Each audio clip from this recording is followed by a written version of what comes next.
Hello, everyone, and welcome back to yet another session on polity and constitution. I hope now I'm audible as well as visible. Okay, audible and visible. Great. All okay with everyone?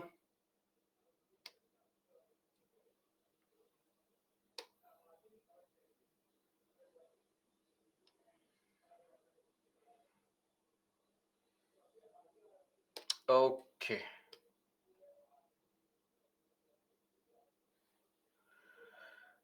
Yes, sir. Now visible as well as audible. So, welcome back after a delay of around 8-10 minutes. We'll begin now. People must have joined, hopefully. So, starting with a quick recap of what we studied in the previous class. So, yesterday we had taken up for discussion PRIs, Panchayati Raj institutions. We had seen the various provisions pertaining to their issues, concerns, the challenges faced by the PRIs, as well as some suggestions. Second, ARC recommendations, right? We had also seen the suggestions of Panchi Commission. We saw what steps the government has taken so far, whether it is some ICT based initiatives, ICT, information and communication technology, e-governance based initiatives, or whether it has been initiatives to localize the SDGs, the Sustainable Development Goals, along 9 themes, or the Panchayat Awards being given to various panchayats based on their performance. Then we moved on to understanding the municipalities, municipal corporations, councils, and Nagar Panchayats. Let me just remind you, even though the name is Nagar Panchayat, it is not actually a panchayat. It's an urban area. And who will decide whether an area is an urban area or whether it is a panchayat or it's a municipal corporation or a council or a Nagar Panchayat? The governor issues a notification. Now, please don't say, sir, is it the power of chief minister or the governor? We know very well it's the power of chief minister, right? So the governor issues notification based on various factors and decides all these things. Then we saw the structure of municipalities, the pattern of municipal administration. uh, Not just that, we also looked into the two bodies called DPC and MPC, and then we summed up our discussion with the issues pertaining to the what issues pertaining to the municipalities. That's it. That was a topic at hand yesterday. I believe you have revised, and I believe the monthly magazines are being studied. Yojana, Kurukshetra, all being followed strictly, as well as your political theory second reading must have begun for all of you. So let's begin now. Moving on with our first 5 questions for the day, starting with the very first question. Please mark the answer. You know the deal. 45 seconds to mark the answer.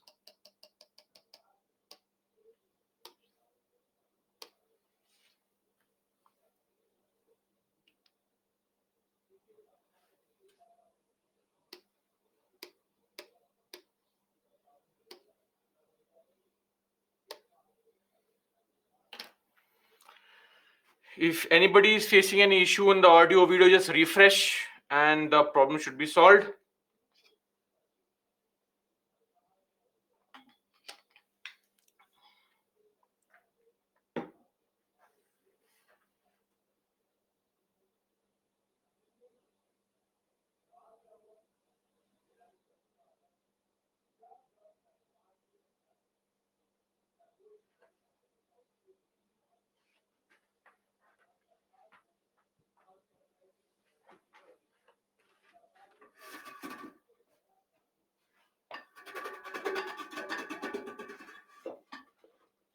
Done.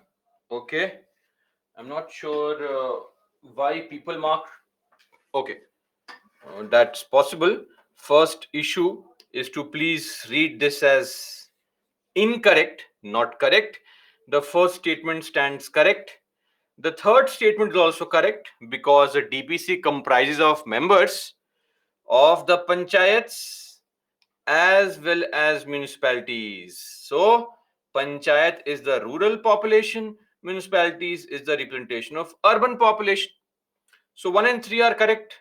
4/5 members are nominated by governor. That is actually wrong. In fact, 4/5 members are the ones who are elected by and from amongst the members of the panchayats at the district level as well as the municipalities. So 2 is wrong. One statement is incorrect.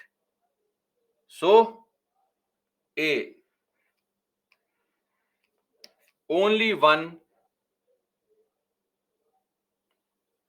is the right answer. Okay.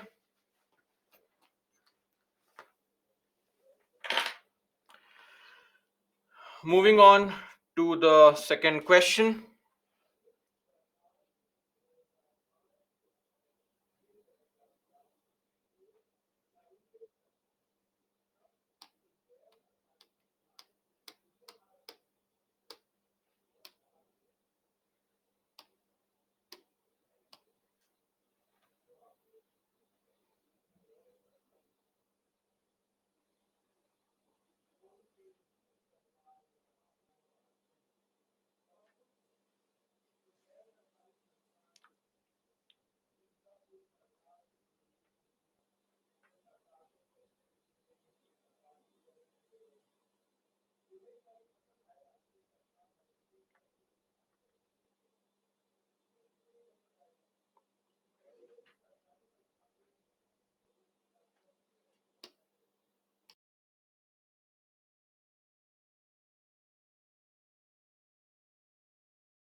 A lot of you have marked two statements as correct. Which two statements are correct?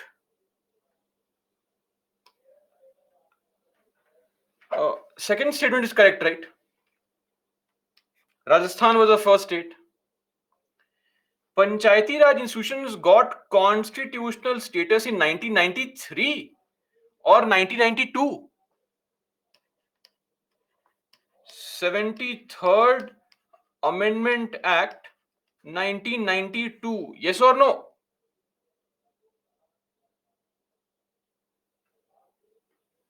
So this is wrong. And first one is also wrong. First rural self-government was established in Madras. It was not the rural but the urban self-government. Okay. So one is also wrong. And the statement was very clear. The Panchayati Raj institutions got the constitutional status in via this Amendment Act. So even if you say or you did not know when the law actually came into force, you have to be very confident because the amendment was passed in 1992. So it got the constitutional status in 1992. I'm not sure what to explain. Tawfiq, we have studied this Amendment Act yesterday. So if 92 becomes 93 suddenly, I should not be required to explain why 93 is wrong, why 92 is correct. The amendment was passed in 1992. Anyway, it's okay, no problem. So the right answer is only one statement is correct.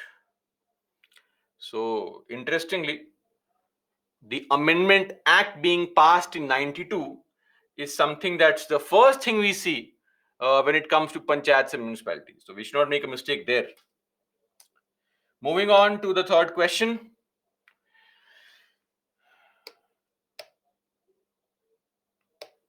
Please mark your answer.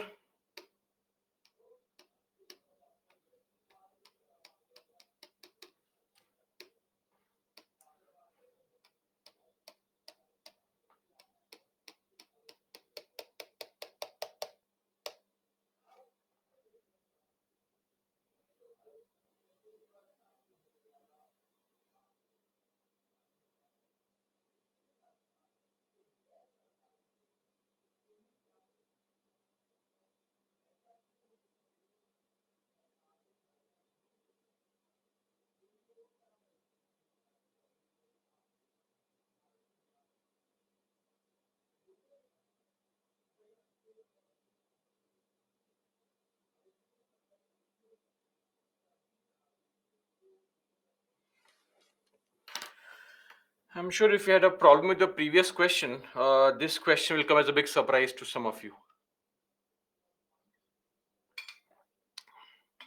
I knew it. If the revisions are in this situation that you don't remember 1992 and 93, then how do you mark this as correct? Let's read and please follow me carefully before you jump onto any kind of conclusion. On the premature dissolution of the panchayat before its end of tenure, which of the following statements above about the newly elected panchayat is definitely incorrect? Definitely incorrect. Definitely. So, whenever there is a dissolution of panchayat, one thing that will not happen is that if a new panchayat is formed, it continues for full 5 years. That is not possible. One is wrong. And state assembly decides the course of action. No, it is mentioned in the constitution what needs to happen. What will happen is that if the election takes place for that panchayat, then the newly elected panchayat continues only for remainder period. So this is there. Okay, so this is what actually happens. Also, if you just go back to down the memory lane and remember what I said, if less than 6 months are left, if less than 6 months are left for the tenure to come to an end, there is no need for any election. The panchayat remains without an elected body, and once 6 months are over, elections for all the panchayats happen together. So no fresh election shall take place is also a possibility. So it is not definitely wrong, it is a possibility, right? This is also a possibility, and this is also a possibility. Do you remember this at least now? No? Okay, great that if you remember this. So, definitely incorrect. That is why the question was definitely incorrect. So, these two can be correct, and hence 1 and 4 only are going to be definitely incorrect. Clear? That's it. We are done with question number 3.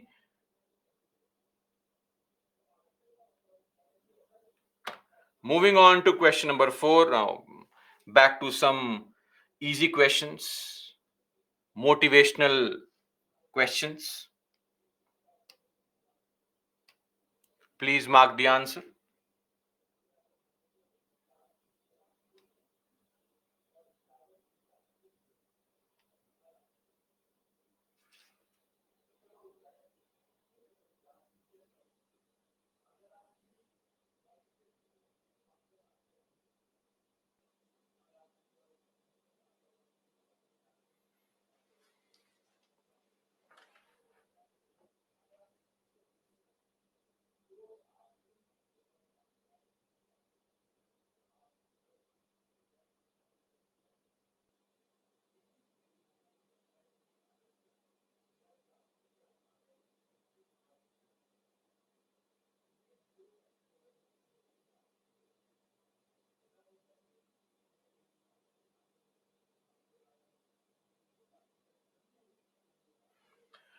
Okay, of course, a lot of you marked B. Which of the following is or are not an essential feature? So, local governance is premised on a very important element, active participation of citizenry. Citizenry refers to citizens, people of the country. So, this has to be an essential feature. Centralization of decision making is wrong. It cannot be the right answer. It's not possible only, right? It is not possible because the whole concept is devolution of power, decentralization of power, giving power to lower levels. So 3 is not the answer, 1 is 3 is not correct, 1 is correct. Hence, B3 only is not an essential feature. Increase accountability of administration. Yes, that can also be seen as a very important feature, though it could be eliminated from the questions, and we could have obtained 3 only, right?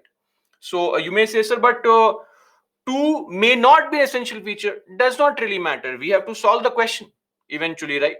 So the golden rule in UPSC prelims is we have to find out that option which is the best amongst the worst options. You will find this happening a lot in examination, where you may feel that the other statements could have been better, could have been more appropriate. But our point is to find out the best amongst the worst possible options, which here is B3 only, right? Okay.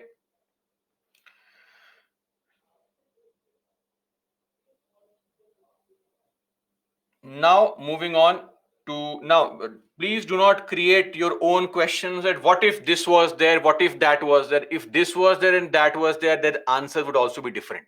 Are we clear? So we can only address a concern if the question is asked in this form and manner, right? So let's not create multiple sub questions on these questions. Moving on to the last question for the day. Easy question once again. Motivational question.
Okay, this was easy. Still, some of you made some mistake here. Which of the following is or not compulsory provisions?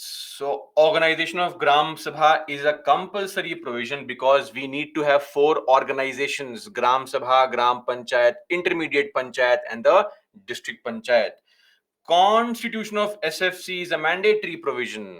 Article 243I, giving representation to members of parliament, MPs, MLAs, MLCs, OBC reservation, all these are not compulsory provisions. Hence, B, 3 only being the right answer. Okay, that's it. 5 questions for the day done. Let's look at the leaderboard also. Only one person, Shamil Naz, got all 5 correct. Great. Then Michelle Berwal, Kirtana, Senchumbeni, Pragya, Shivasai Kumar, Sudarvidi, Chahat, Ananya, Janvi, Archita, Faizan, Purva, Soumya, Nisarg, Kaustav, Vikram, Kambapati, Arnab, Shiva, Priyadarshini. Others may also have had 4 correct, but the leaderboard only shows top 20. So don't feel disappointed if your name is not there. If you want to name to be there with 100% guarantee, get all 5 correct. Simple. Okay, let's move on now and discuss the topics at hand.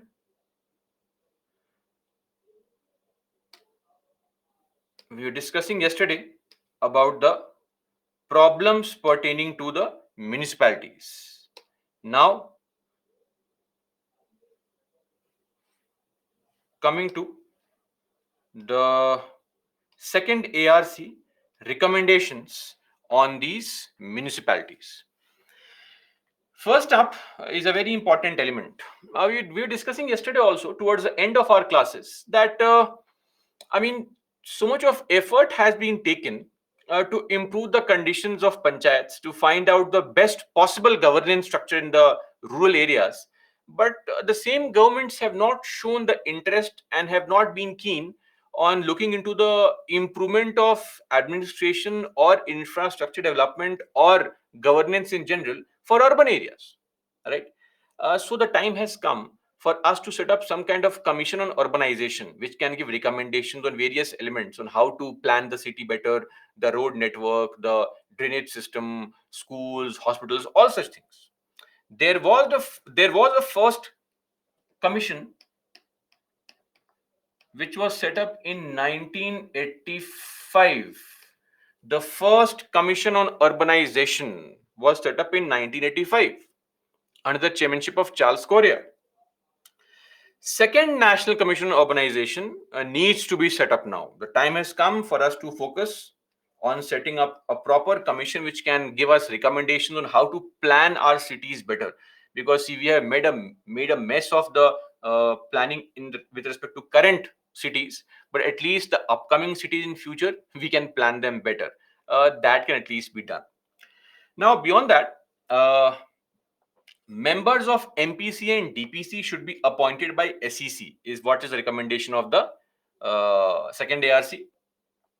The government should not appoint the members of MPC and DPC because we find that in most cases, these members are some politicians who sit there, and you'll be surprised that in some of the states, the MPC and DPCs are defunct bodies. Defunct, meaning non-functional bodies. They are completely defunct. No meeting has taken place, right? In the last few years, members are not there. So, a constitutional mandate to create DPC MPC, though you would also argue that what exactly is the purpose of DPC MPC? After all, DPC MPC, the task is what? The task is to give prepare a draft development plan and make recommendations. But still, if there's a constitutional mandate, the body should be formed, and this body, if it comprises of experts, it can help giving better suggestions to the local administration there, to the state administration, to improve the entire planning of a district. Then additional functions like school education, public health, traffic management, such kind of things can be devolved to the municipalities also. Municipalities can and should rather take care of such issues. Then mayors should be elected directly by the people.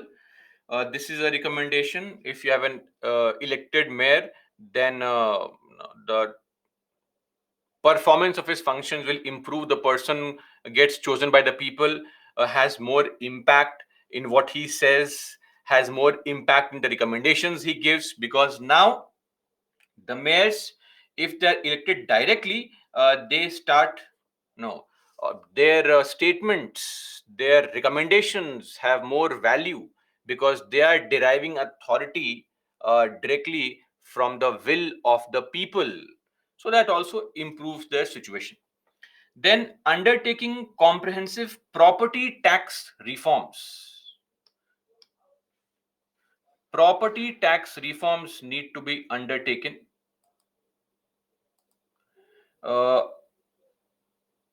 when it comes to property tax reforms, what exactly is something I'm referring to? Property tax reforms. Uh, See, whenever in any area you buy or sell a property, there is some kind of tax imposed, the property tax. Now, what has been happening in the recent times, and some of you would know, if in your family somebody has purchased a property, so what happens? Now, normally this would not happen for a private sector employee or a non-corrupt government employee. But for other people, politicians, corrupt officials, what they'll do, let's say there's a 2 BHK flat which is being sold at 1 crore rupees. Okay. Let's assume the property tax is 10%. Very high, but let's assume ease of calculation. Okay.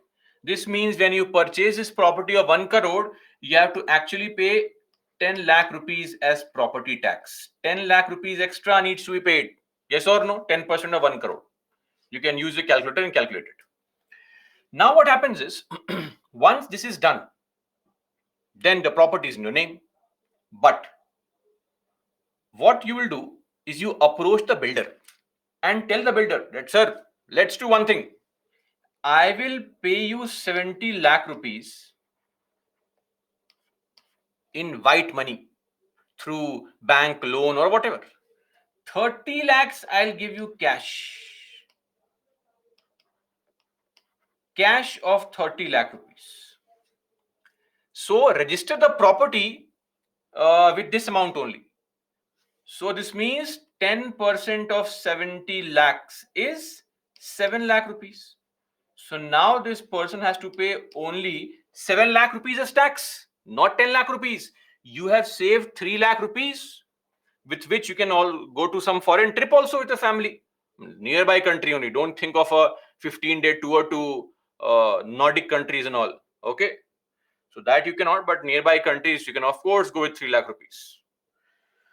Now the point here is that you have saved money by funneling in black money in the system, but at the cost of municipal corporation, because if this money was given, it would have gone to municipal corporation, which would have used this money to fulfill the needs of their family. I mean, sorry, to fulfill the needs of the people of the area, right? Performing functions with respect to better quality of roads, more drainage, etc. Right? So that is there with respect to uh, the problem here. And the bigger issue is, if you are in the registrar's office and such a property comes for registration, I mean, there should be red flags immediately. Red flags immediately with respect to how this is happening. I mean, in a society, let's say there are 1,000 flats there. All flats are getting registered at around 95 lakh rupees, 1 crore rupees, 1.1 crore rupees. Suddenly comes a flat which is getting registered at 70 lakh rupees. And there's no red flag. Why? Because the officers there, their palms have been greased. That, sir, take some sweets, right, for your family. So all this drama is there. That is why we need to undertake comprehensive property tax reforms to ensure that there is no loss whatsoever to the municipalities through these kind of illegal and corrupt means used by people to save or evade the taxes.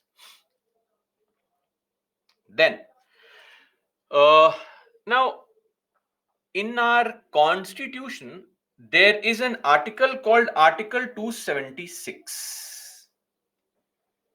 Article 276. This article provides for a tax called professional tax. In fact, this is the only tax which is mentioned in the constitution with a fixed amount. The current amount of professional tax that can be charged is 2,500 per year. This is maximum. This is the amount which will be paid by professionals across the country. If you are employed and are a taxpayer, you will pay this professional tax. Now, for all those who are working professionals, you can look into your salary. In your salary, you would either be getting a deduction of 200 rupees per month or 600 rupees every quarter. This way to deduct money can vary, but this amount gets deducted and it will not cross more than 2,500 per year. So in some states, they deduct only once every year. In the month of August or September, they'll take away 2,500 rupees. But in most states, they follow a simple funda. They take 200 rupees per month professional tax. This tax goes to municipal corporation only. Now, this limit was last increased in 1988 through the 60th Amendment Act, right? Last in 1988 from 500. It's been so many years now. Second, as he says, please increase the upper ceiling. What is upper ceiling? Upper ceiling refers to maximum limit. We need to increase the maximum limit. In fact, not just this, the previous finance commission, 14th finance commission, said increase this to 12,000 per year, 1,000 per month. But so far, nothing has been done in this regard. Then, enhancing fines for civic offenses. Civic offense. What is a civic offense? Basic things like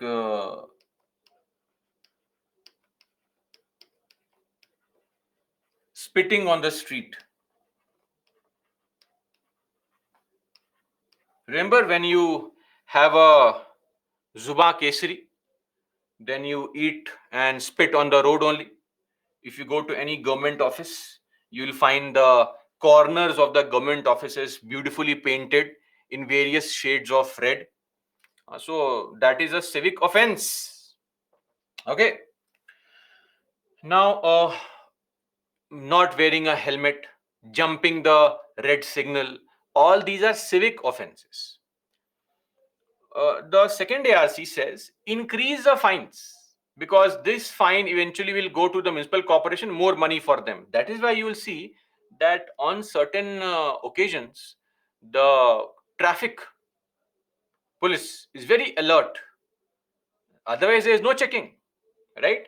But sometimes on some days, you will find that you are riding on the same road that you used to ride on a daily basis, and suddenly from the bushes, the policeman jumps, snatches away the keys, and runs away from there. Now you keep on chasing him, sir, please give my keys, give my keys. And there are those days where they will simply not accept bribe. Challan is mandatory because they have to meet a target. There is an annual, quarterly, half yearly target they have to meet of the collection of fines. Second, ARC says increase the fines. It has a twin effect. Number one, people will be deterred. It deters people from committing the same crime. Secondly, more money for the municipalities. But when you increase a fine, there's also a problem of a break-even point. Let's assume the fine for not wearing a helmet is 100 rupees. Let's assume. If that is a fine, everybody is a nationalist and a patriot. You get caught, you pay the fine. Take this fine. I don't bribe people. If you increase a fine to 1,000 rupees, some people might be inclined to pay a bribe to get away without paying 1,000 rupees. If you increase a fine for not wearing a helmet to 10,000 rupees, then your nationalism will die its natural death and you are more likely to pay a bribe. Right? So if you increase a fine too much, it can also increase the corruption. So there's a break-even point. So this point is a good recommendation, but with the very important caveat that it is at some point it may cross the amount so much that we may not really be able to take care of a check on corruption. That's it. I'm sure a lot of you here have been a part and parcel of paying bribes. What has been the maximum bribe? Oh, not maximum, minimum bribe paid by people here? Please write minimum, not maximum, minimum bribe. Let's see. 100 rupees. Don't write 200, 1,000. It's too much. I am saying minimum bribe.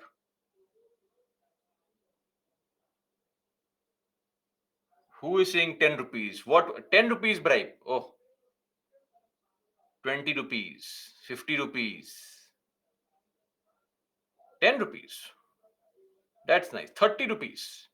Of course, sometimes people,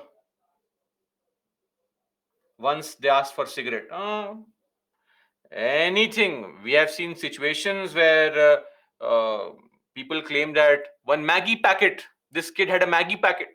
The policeman said, okay, give that Maggie packet. real Tetra Pak juice, I give that juice also.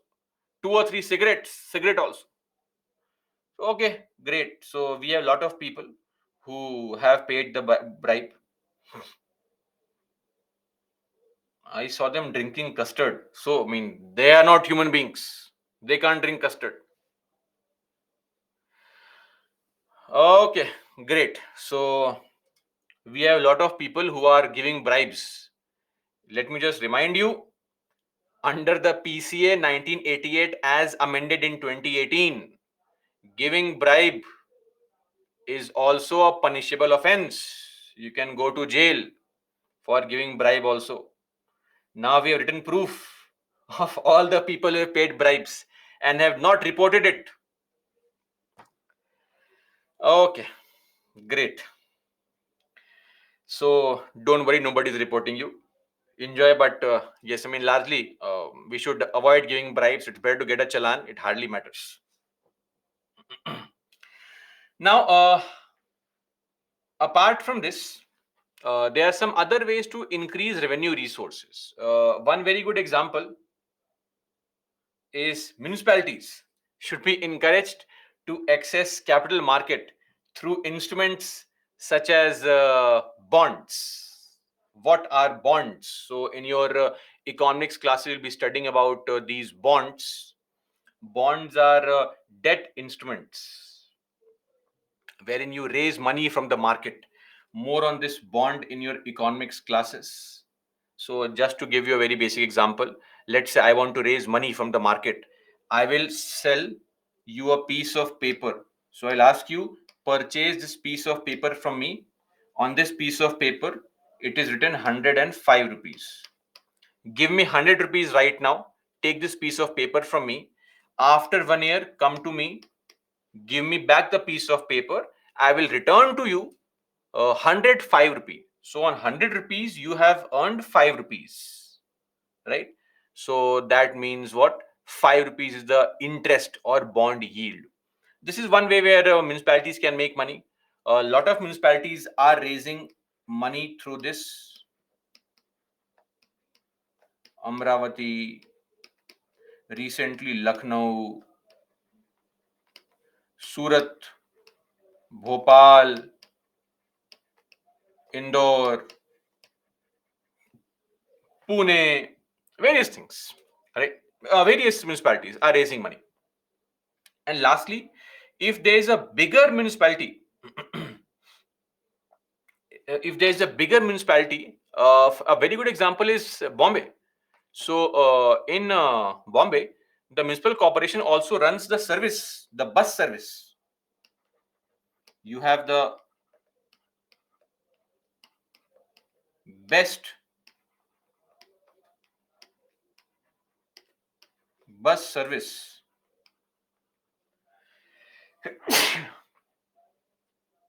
in Mumbai. So best does not mean the quality best. I can't comment on the quality. Best, BEST, stands for Brihan Mumbai Electric Supply and Transport. Okay.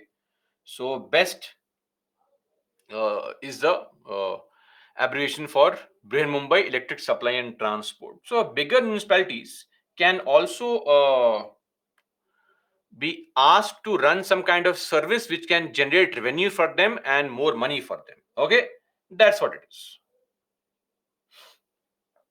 So when you have more money, you can use that money to build upon the infrastructure, provide for better quality roads, drainage system, street lighting, etc., giving more amenities for the people. Okay. See, if for people who have no understanding of what is a bond, wait for economics classes. This is an economics topic, right? Just understand that bond is a debt instrument which is used to raise money from the market. If I need money from random people, I will tell them, you give me 100 rupees right now, I will give you 120 rupees after 5 years. That is called bond. Okay? Do you sell the bond paper? The person purchases the paper from you and give you the money. After 5 years, they get back their money with extra interest. In the meantime, you can use the money to uh, create some kind of business activity, etc., generate revenue from that, and then return the money back, just like a loan. Okay, that's it. Second ARC recommendations. Who is this person? Can you see me? I can't see you. Don't worry. Sleep if you want to sleep.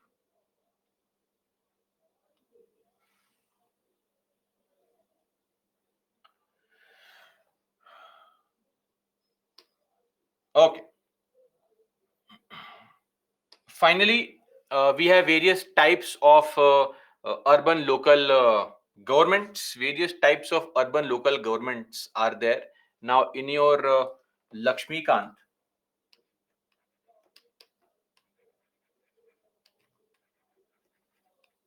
there is one chapter 39 which talks about the types of urban local government. This is not really important. I mean, no question has ever been asked from this topic so far. So it is likely that it will not be asked. There are plenty of things to be asked from municipal corporations and panchayats.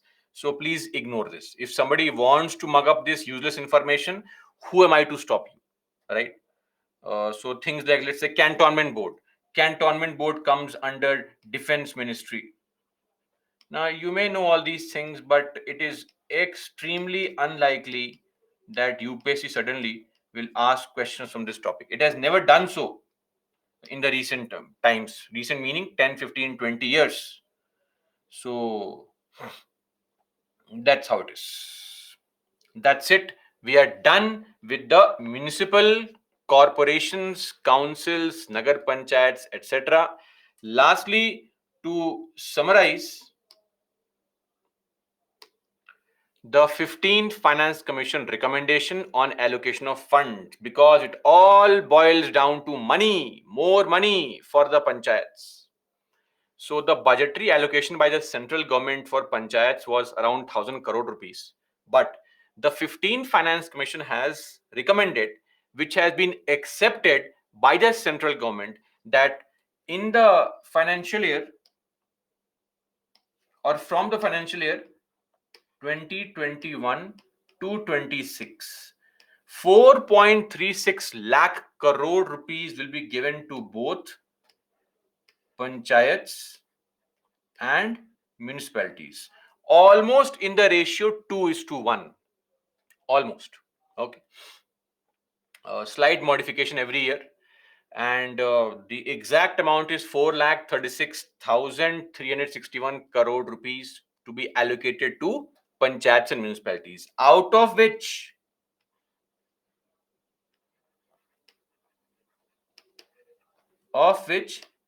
70,000 crores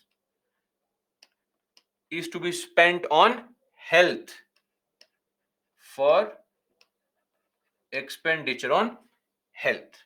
Now, earlier there was a serious concern that the funds being sent to panchayats and municipalities are always attached to certain schemes and programs. Tied funds attached to a scheme or program. So there is no scope for the panchayats to have their own way with funds, need based expenditure. It was always based on what the center or state wanted them to do. Now, for PRIs and municipalities, 60% of the funds that comes of the total funds given to the panchayats and municipalities, 60% will have to be spent on national priorities like drinking water, priorities like sanitation, rainwater harvesting, such kind of things.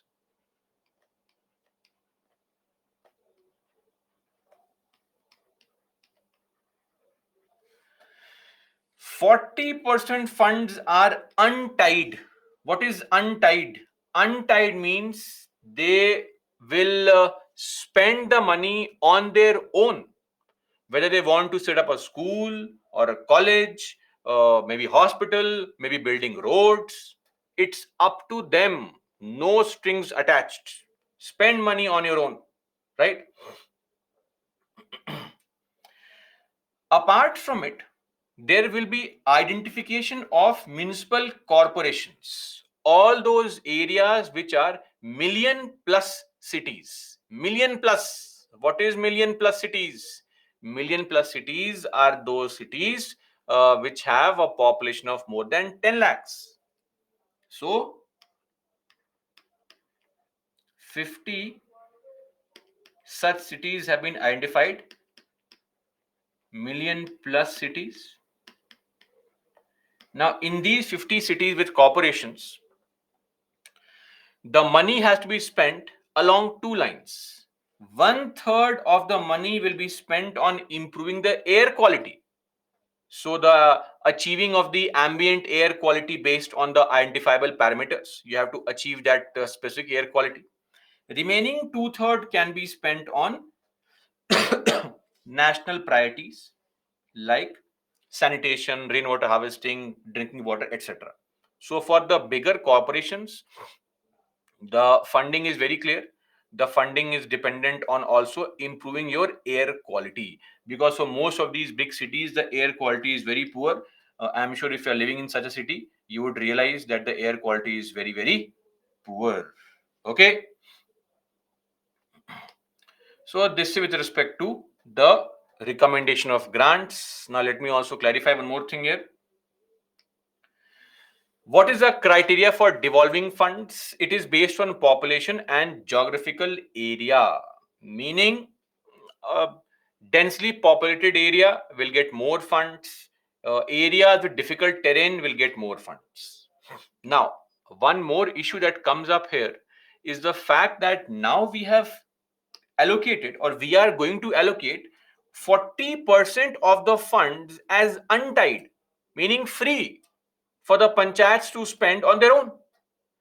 This could also result in corruption. So, what we have said is that every time before the beginning of release of funds, every year, every financial year, when we are releasing the new funds, we need to know what happened to the previously released funds. Please submit the audit report online or in a newspaper. Mandatory publishing of audit reports in public domain, or else funds not to be released. So if you do not submit the audit report of where you spend the money, you will not be given the next tranche, next installment of funds. So now the release of funds has been linked to mandatory publishing of audit reports, linking the grants to availability of accounts in the public domain. This has happened since last year only. So we now see that for all these panchayats, the audit report is online for the panchayats, for the people to also see and read as to where they are spending the money. Yeah, just to add this point, this amount of 4.36 lakh crores, uh, this increase, if I tell you, back in the times of 12th Finance Commission, just to showcase, in the 12th Finance Commission, the recommendation per person that was rupees 54 per person was recommended for release. 54 rupees. In the 15th Finance Commission, the spending per person has the per capita per annum allocation has now increased to 674 rupees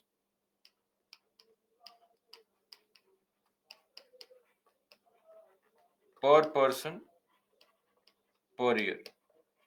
So you can see here, it's almost 13 or 12, 13 times the increase over the last 15, 20 years. So we have increased the allocation also, right? By allocating huge amounts of funds for the panchayats and municipalities. But just to add a small caveat here, the only issue with this is that there have been such promises earlier also, and the actual amount which is disbursed has always been less than the promised amount.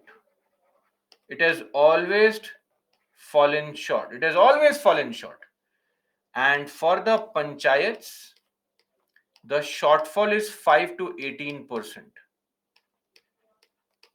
Meaning, if they were promised 100 rupees, they were getting anywhere from 82 to 95 rupees only. Full 100 rupees was not sent.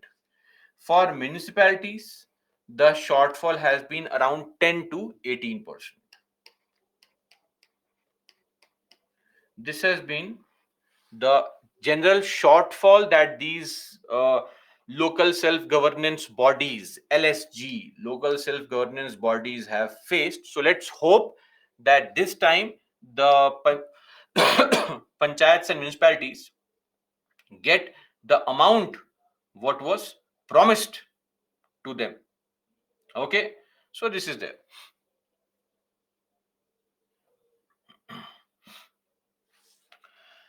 Uh, that's it. We are done with our discussion on the panchayats and municipalities. Now, just to summarize everything once again, the importance of panchayats, or the municipalities, the significance of the local self-governance. If a question is asked in the examination, what is the importance of local self-governance? These are the points you write. So, of course, I think now we understand that the principal idea behind uh, local self-governance being set up in the country was people's participation and democratic decentralization. So beyond this, the local self-governance is seen as a bedrock, the base of democracy. People say it's the best school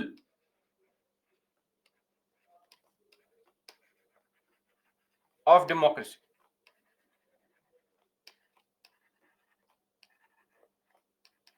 It is here that you learn democracy, best school of democracy, bedrock of democracy.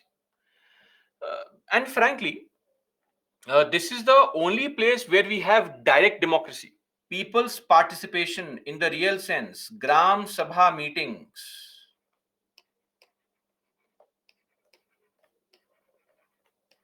where people can actually participate and meet their elected representatives and discuss problems and concerns. And there's a mandate to have two Gram Sabha meetings every year. In most panchayats, you have multiple Gram Sabha meetings. Sometimes in some panchayats, there's no Gram Sabha meeting. That's also there. Or the participation is very low. But that is where we have to nudge and push the people to come and be a part of the Gram Sabha meetings on a regular basis. Then it's a more capable form of government due to local knowledge, due to local interest.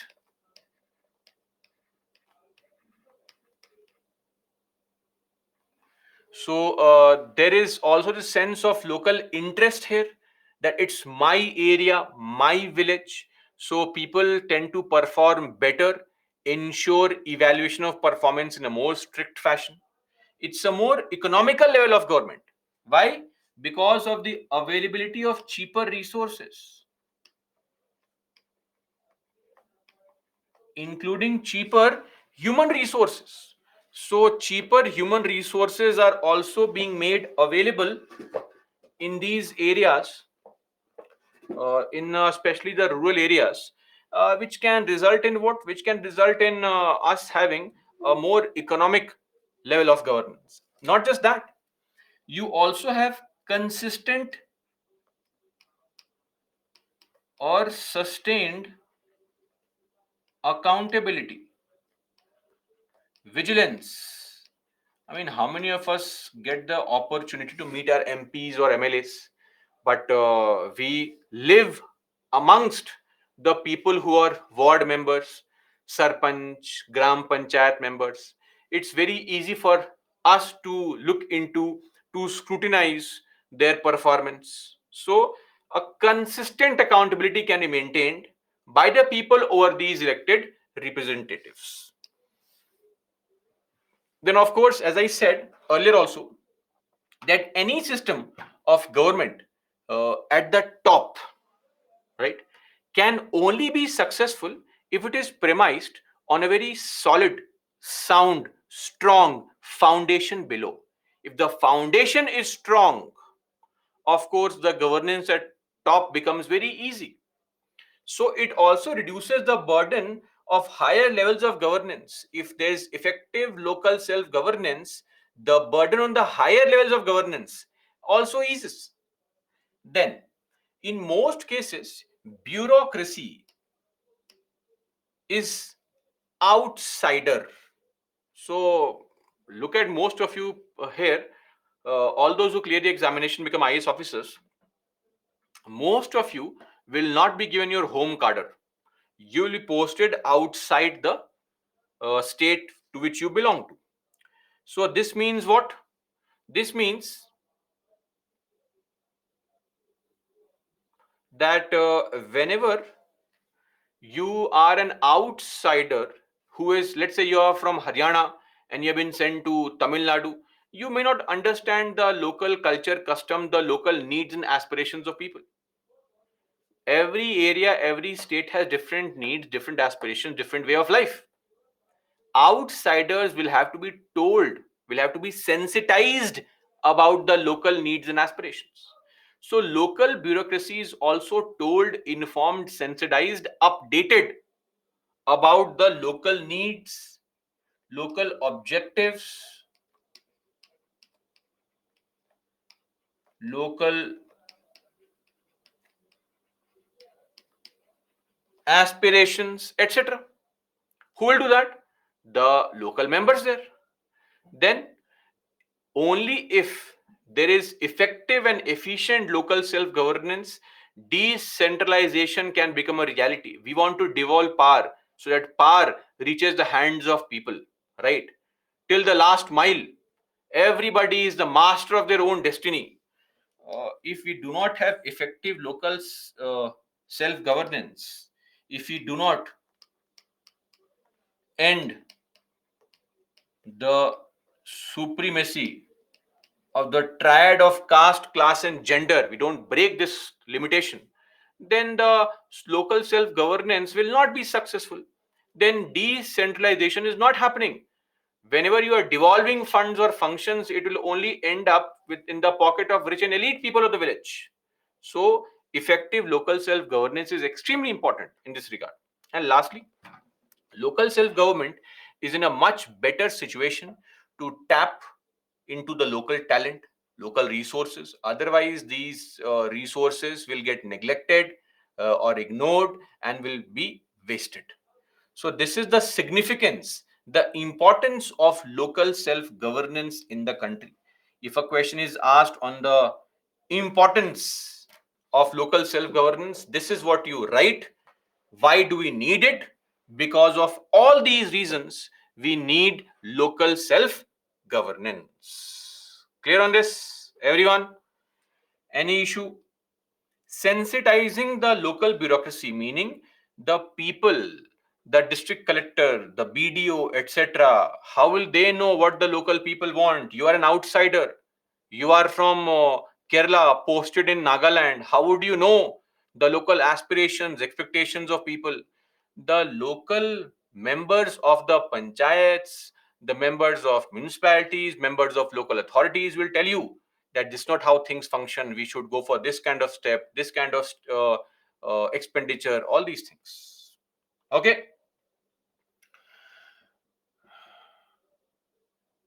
that is all as far as our significance is concerned. That's it. Now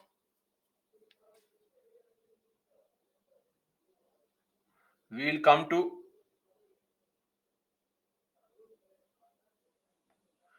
couple of questions being asked. Uh, First was a question of 2020. Look at this question. The strength and sustenance of local institutions in India has shifted. Strength and sustenance of these local institutions in India has shifted from their formative earlier phase of three F's to the contemporary stage of functionality, use value, right?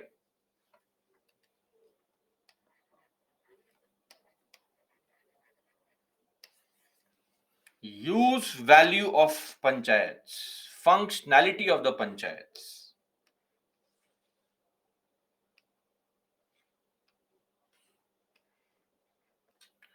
Highlight the critical challenges. See, challenges faced by the local institution in terms of their functionality in recent times. Challenges. Mention the issues. All such questions will eventually boil down to writing issues only. So, in the introduction, write about the provision of panchayats and municipalities, local self governance. Mention the Constitutional Amendment Act of 92 and not 93, right? Then, in the body, talk about all the issues, mention the critical challenges. We have seen so many issues. And in the conclusion, we know the best conclusion is what? Way forward or suggestions. Mention suggestions pertaining to the local self governance, highlighting the challenges. Okay, so and mentioning some suggestions, second ARC suggestions, Punchy Commission recommendations, all these things can be mentioned. Clear? So this is how we will attempt the answer for this question.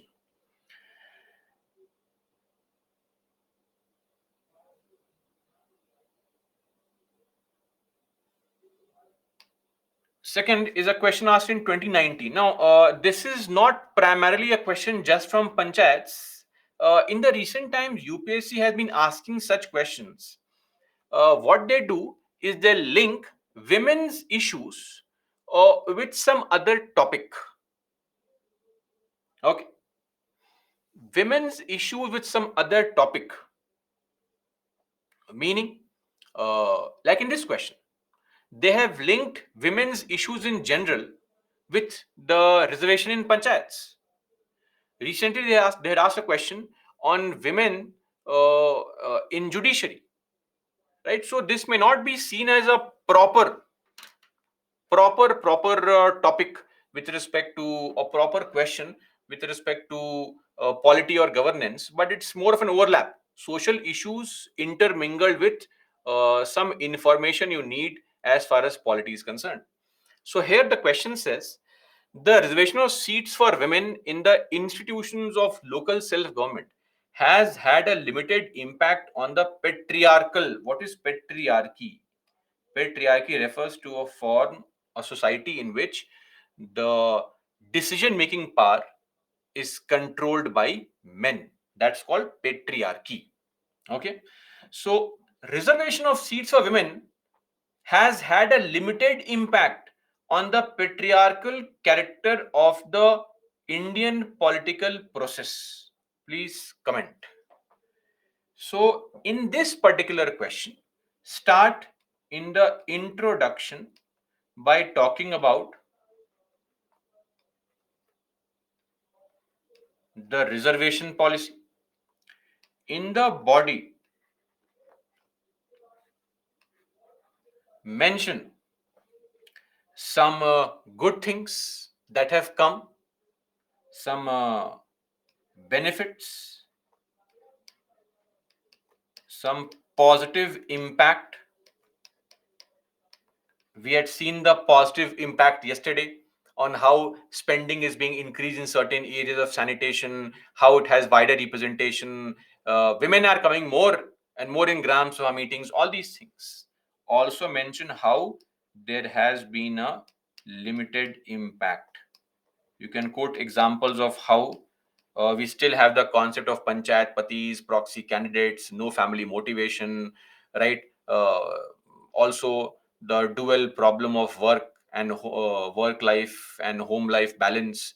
Then also mention how women are still not being given tickets from unreserved constituencies.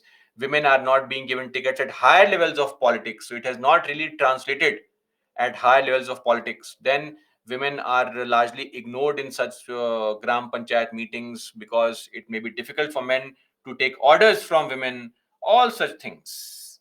And lastly, in the conclusion, mention some suggestions with respect to spreading awareness, strict enforcement of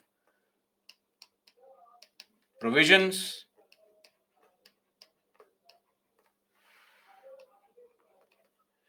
like if there is a concept of panchayat pati happening somewhere, we have to stop it, right? So all these things need to go away. Clear? And you can also mention how we need to view women in politics outside the typical three B's that we see them in. This can also be mentioned. Mention all these points. So, if such kind of questions are asked in panchayats, I would request you to look at all such questions and write answers for these questions. Look at the recorded videos, write answers. And for panchayats, what you can also do uh, is that learn some quote. Very important. Okay, quotation. So, if there is some kind of quotation that you know, mug up 2 or 3 quotations. Why? Because a question on panchayats, municipalities will be asked. Self governance will be asked. I'm saying will be asked. It has to be asked, right? 99.99% chances. For example, real Swaraj will not come by the acquisition of authority by a few, but by the acquisition of capacity by all to resist authority. Gandhiji said this. You can search for any kind of quotation on panchayats, mug up the quotation. Okay? The motivational lines you see on Instagram, rather than reading those motivational useless lines, please search for some quotation, good quote on panchayats, municipalities, and copy that. Okay? That's it. We are done with our discussion on the panchayats and municipalities. Wait, what is this Simran's problem? Haji Simran. Can you see me, sir? क्या मैं आपको दिखती हूँ? अरे Simran, I can't see you. And you're asking me reply again, reply again. All I can see is your messages. What is happening? Come on, be serious. Attention deficit disorder, right?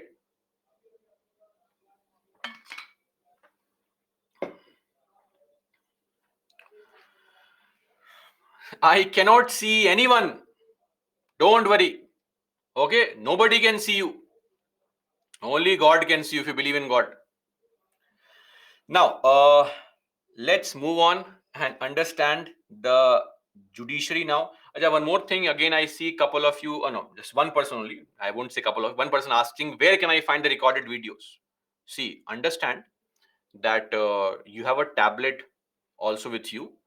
Take full use of the tablet, at least for some topics. Let's say for previous year questions, when you write an answer for the question, look in the tablet, scroll here and there, find out if you have an issue, call the mentors, get their help on where the PYQ sections are in the tablet on polity, governance, economics, geography, and always search for that particular video, go through the explanation done by the faculty, and then write the answers. It will help you initially, right? You will get this help. And for others, you can simply get the content and start writing answers. Eventually, you have to write answers. It all boils down to writing the answers. Okay, that's it.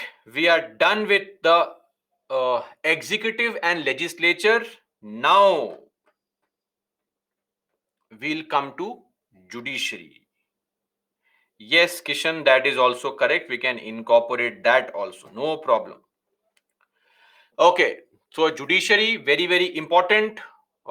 Just because judiciary can impose contempt of court does not mean we'll be any less critical. We will be critical of judiciary if things are wrong. Though, yes, we won't criticize too much because I don't want to end up in jail. Okay, so beginning our discussion on the judiciary, starting with the three-tier system: the subordinate courts, the high courts, and the Supreme Court. So we'll start our discussion on the Supreme Court.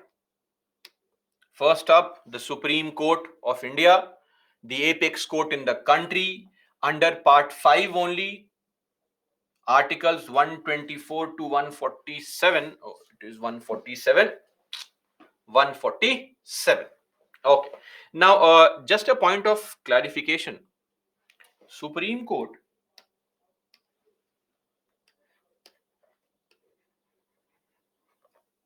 was formed on the 28th of January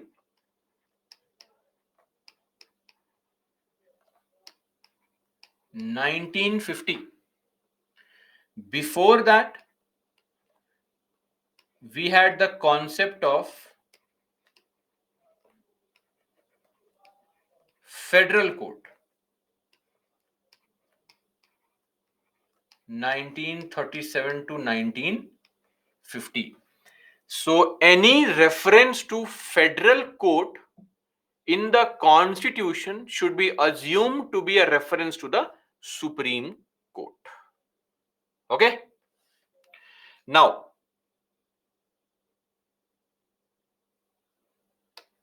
coming to the articles one by one, starting with the very first article, that is Article 124.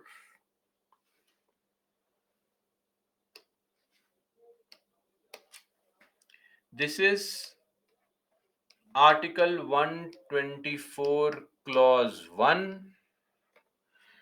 So we have to start with this very basic information. How many judges do we have? The Supreme Court of India will comprise of how many judges? Originally, Supreme Court of India will have a CJI. And before you ask, what is CJI? Chief Justice of India. CJI plus 7 other Supreme Court judges. And if you want to increase the number of judges, who can do it? In our country, to increase the number of judges, Parliament by law can do it. What is this by law? It is simple majority by law. So there is a law called Supreme Court Number of Judges Act 1956. Whenever you want to increase the number of judges, you simply amend this law by bringing a bill in the parliament, right? And such bills will be passed by both the houses. Joint sittings and all these things are possible, and you can increase the number of judges. From 7, it was increased to 11 or 10, then 13, then 17, 25, 30, and now 33. So currently, how many judges do we have? CJI plus 33 Supreme Court judges. The total strength is how much? 34 judges. And this law was last increased in or last amended in 2019. Clear? This is the current number of judges that you have in the Supreme Court of India. Clear? This is how you increase the number of judges in the Supreme Court. Somebody will ask, CGI means what? So those who have just woken up right now, After hearing 34, CJI means Chief Justice of India. Okay, one more thing. Let me just ask you a small question. Supreme Court Number of Judges Act. This law, we saw this as an example in some topic earlier. Tell me which topic. We saw this law as an example in some topic somewhere. I just want you to tell me which topic. The guesswork starts now. Very good, very good. Keep on guessing. Only one person has answered correctly so far. Kirtana, Funny, Vikram,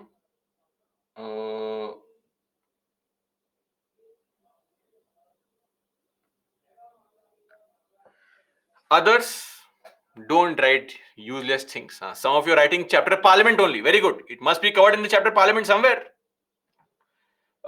This law we had seen was an example of financial bill type 2. Remember? Financial bill type 2. Such bills can be brought in any house, can be introduced in any house by anyone, but the only problem is that this bill, the discussion requires the prior permission of the president. Okay, second reading requires prior permission of the president.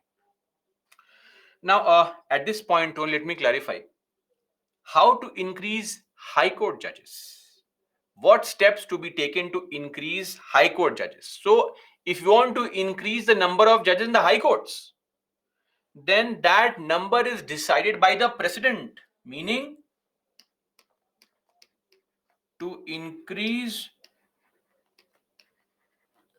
high court judges, president issues orders, meaning executive action to increase the Supreme Court judges, parliamentary action to increase the High Court judges, executive action. Clear? It is not the real power of president. How many times will I tell you guys? Come on. It's embarrassing. Now, to even ask this question, that is it the real power of president? Even when you are dying after 70 years, you'll ask this question. Am I dying because of real power of president only? Hey, go and revise the president's slide here. Come on. Discretionary power of president, very limited. Nothing beyond this. Okay. So just understand, to increase Supreme Court judges, Parliament by law, increasing High Court judges, executive order. No need to bring any kind of law to increase the number of High Court judges. And I'm repeating once again, to increase High Court judges, the center decides that, not the states. States have no control over increasing number of High Court judges. Clear? Okay. Solve this very, very difficult question which came in 2014. I'm sure 30 seconds would be sufficient for our innocent aspirants here. So please don't say less time has been given.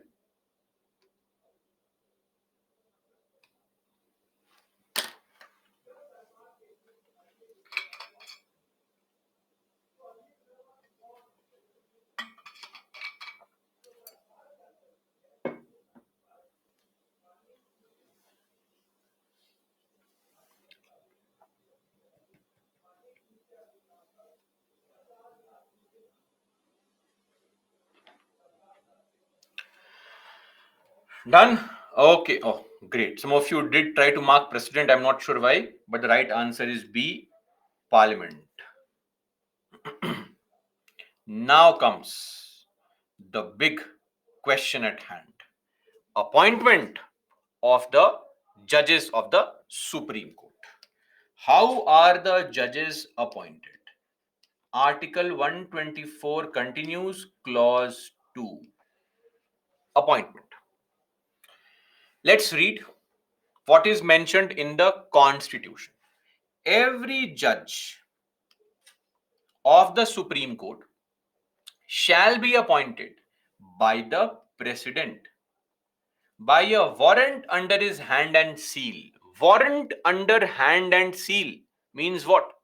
It is just a mark of respect. The personal appointment done by the president, he signs, his personal seal is used.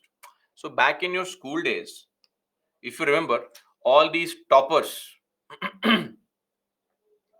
all these toppers, their report cards were signed by the principal himself or herself. For all other people, a stamp was used of signature. Take this, useless fellows. Stamping. Same thing. It's a mark of respect and honor that the president personally signs on your appointment letter and puts his own seal. In most cases, somebody else signs on behalf of the president. So that is what is called warrant under hand and seal. After. Now look at the word here. After. Please speak with me. Consultation. Consultation with whom? With the judges of Supreme Court and judges of High Courts. While you are appointing a Supreme Court judge, the president has to consult. What is consultation? Consultation is not binding. You ask somebody, you consult them, you consult your friends. Their opinion is not binding on you. Consultation. You consult such judges of the Supreme Court and the High Courts in the states as the president may deem necessary for the purpose. Which judges? Any judge. The president will pick and choose which judge to consult. Clear? This is the constitutional provision for appointment. And every judge shall also hold office until they attain the age of 65 years. 65 years is the age of retirement, age of superannuation of the Supreme Court judges. See, there is no tenure.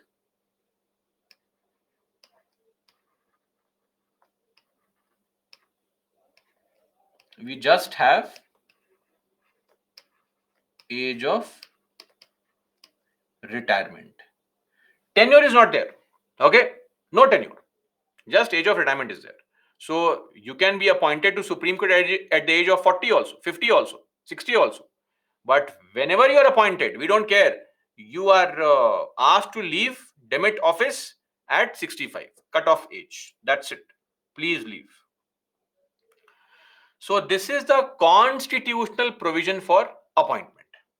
So what used to happen was that the president or the government would always ask the Supreme Court only, tell us which judge to appoint, and they would give a name, and the government would, in most cases, appoint them only. But in 1982, there was a case called SP Gupta case. In this case, a question was asked from the Supreme Court. SP Gupta passed away last year only, in January, I think last year, January only. SP Gupta was the former Advocate General of Uttar Pradesh. So in the SP Gupta case 1982, which is also called the judge's case, in this case, this question was asked from Supreme Court that under Article 124, they are mentioning a consultation. Who to consult? And is consultation binding? Is the opinion binding? So Supreme Court said, no, no, no, no. It is consultation. Consultation is not binding. Here Supreme Court said that you just have to consult. You don't have to follow the opinion or recommendation given by us, but you should consult. Consultation should be meaningful, purposeful, result oriented, of some value and substance, right? But the president can also differ from the opinion of the judges. Simple. Now, whom to consult?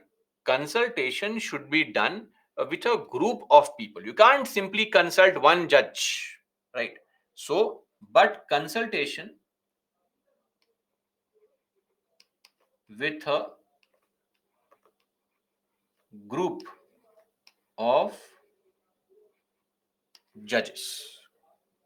Don't just consult a single judge. This is for the first time where Supreme Court said that there should be a group of judges whom the president should consult or the government should consult. This is not the power of president, power of government only to consult. After a few years, now in between, what happened was there was a law commission formed the in 1987. It gave a report that we should have an independent body to make recommendations to the president for appointing the judges of Supreme Court and High Courts. Anyway, that was nothing happened on that, but we'll come to that later on. In 1993, this matter again went to court. And what is this consultation? Is the consultation not binding? And if the consultation is not binding, if the president consults Supreme Court judges and he is not bound by their opinion, then what's the point of consultation? Then don't consult. All these questions are being raised. So in 1993, Supreme Court had a change of heart. It said, wait. What consultation? Consultation is mandatory. And consultation means concurrence. Consultation is concurrence. Meaning what? Binding opinion. The court is the president is bound by the opinion. If you ask me which judge to appoint, I'll say Justice ABC. You must appoint Justice ABC. They change the meaning only of the word consultation. And here they said, consult with judge, not any random judge. Consultation with group of 3 senior most judges. Group of judges is called collegium. What is collegium? Group of judges of CJI plus 2 Supreme Court judges. Consult them, not any random judge. 3 senior most people. CJI is the senior most judge. Consult 2 other Supreme Court senior most judges. This is where the concept of collegium was finalized in the country and was used in this particular judgment only, called the second judge's case. Clear? Collegium. What is collegium? Please wake up from sleep. What is collegium? Collegium means a group of judges. So consultation now means concurrence. What is the meaning of concurrence? Binding opinion. If I give a recommendation that President, please appoint Justice ABC, you must appoint Justice ABC. Clear on this, everyone? No problem? Okay, great. So this was the collegium. But again, this question was referred to the Supreme Court in 1998. It said, no, we are still confused. What is this collegium? What about appointing Supreme Court judges? What about appointing High Court judges? Same collegium or different collegium? What when you want to transfer the judges? Huh?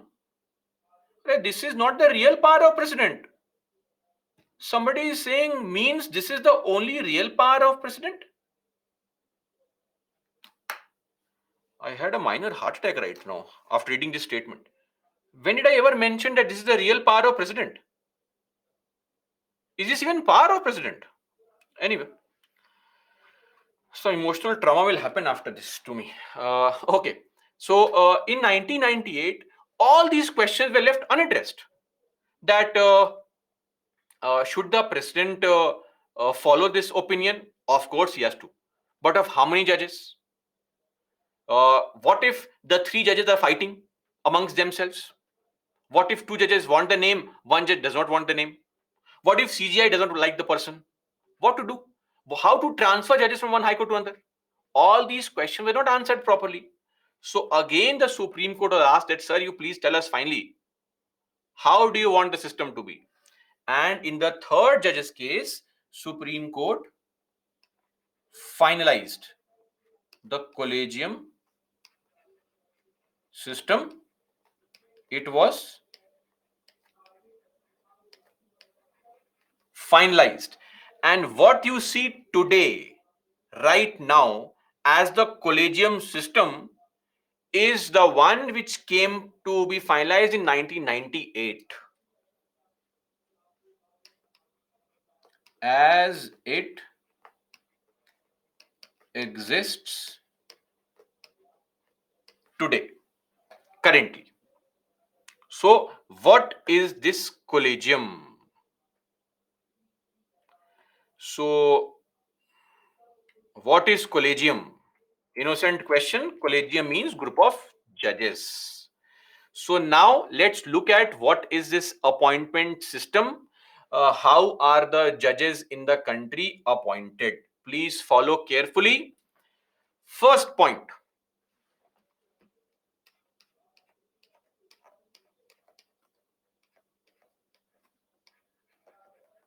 CJI, senior most Supreme Court judge. Who is the CJI? It's automatic, no option, no alternative, right?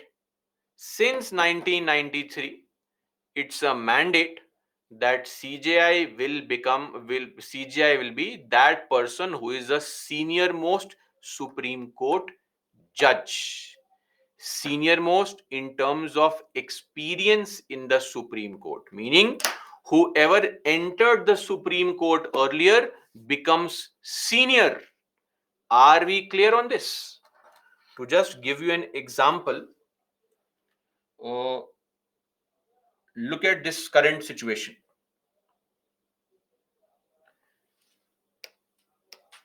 Justice D.Y. Chandrachud is the CJI. He is the Chief Justice of India. For those who cannot read, you have your own PPTs. You can read from there. Justice D.Y. Chandrachud is the Chief Justice of India. Look at his date of birth. 11/11/1959. Okay. DOB stands for date of birth.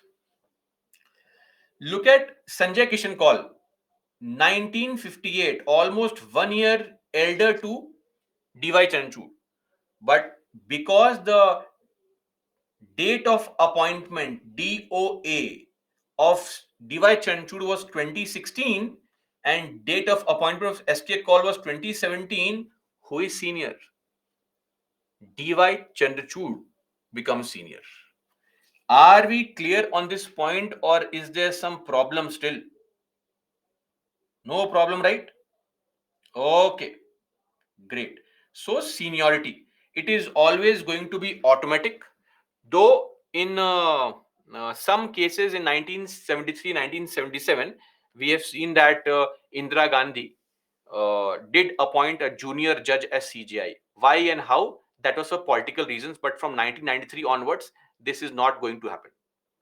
It is automatic as a process. Clear? Now, number two, always remember that in appointments,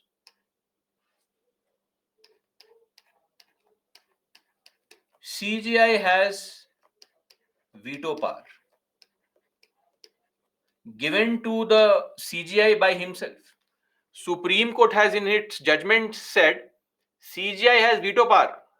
Okay, so CGI, whatever he suggests, if the CGI says no to a name, that person cannot be recommended for appointment. Right?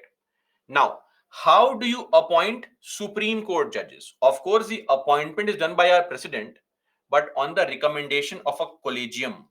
What does the collegium comprise of? CJI and 4 senior most Supreme Court judges. So currently the collegium comprises of CJI, Judge 1 SK Kaul, Sanjeev Khanna, Justice Gavai and Justice Suryakant. Okay. So this is what is the current Supreme Court Collegium.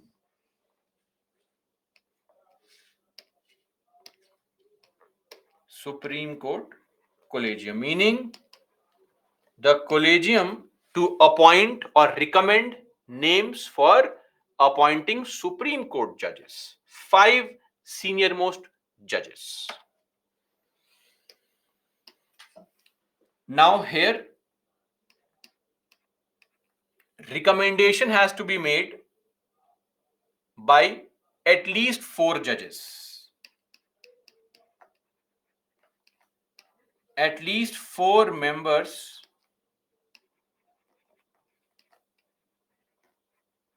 must agree on the name. Meaning, if some name is being recommended, Justice ABC, 4 of these people must agree on the name. 4:1 or 5:0. And of course, CJI must agree. If CJI does not agree on the name, that person will not be recommended for the appointment. If CJI says that when it comes to your name, Justice ABC, no, 30 years back when you were in our college, you did not give me your pen in the exam. Sorry, I can't appoint you. Done. That person's name will not be recommended. Are we clear on this? So, we need to have 4 judges saying yes. In that 4 judges, CGI must be there. If CGI says no, this name will not be forwarded. Clear? Okay. Can this happen? I know I just gave an example. While the CGI do all these things, that 30 years back you don't give me a pencil in the class. Just an example for exaggerated effect. Jokes, right? Fun, humor. It is completely missing. Now, apart from this, one very important element is, can the government reject the name? See, there is no time frame for the government to appoint the judge. Loophole.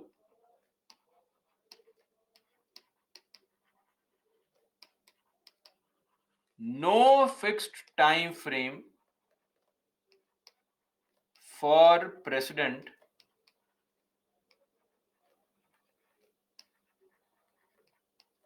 to appoint. So this is where the government plays with the recommendations, that there is no time frame.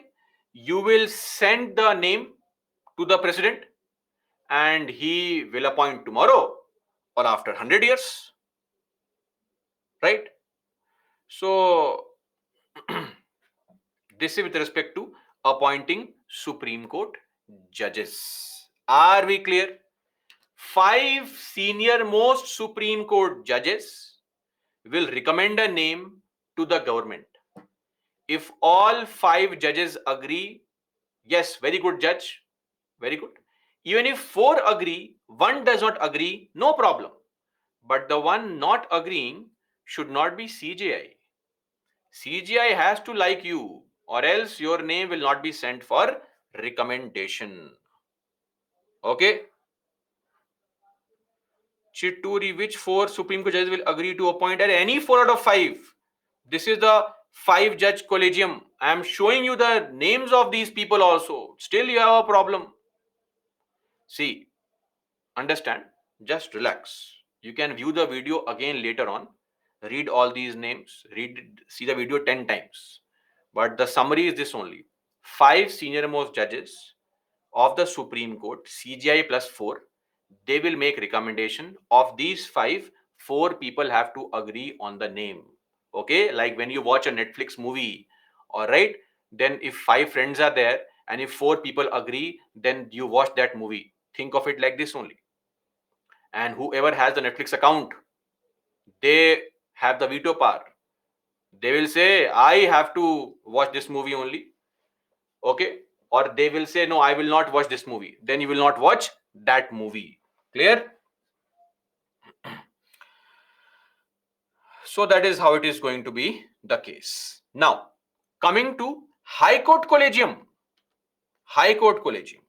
High Court Collegium meaning appointing the judges in the High Court. Again done by President only. But this time on the recommendation of three senior most Supreme Court judges. Three, not five, three. Why three? Why five? Supreme Court knows. So here also CGI has veto power. At least two judges have to agree and CGI must agree on the name. Okay.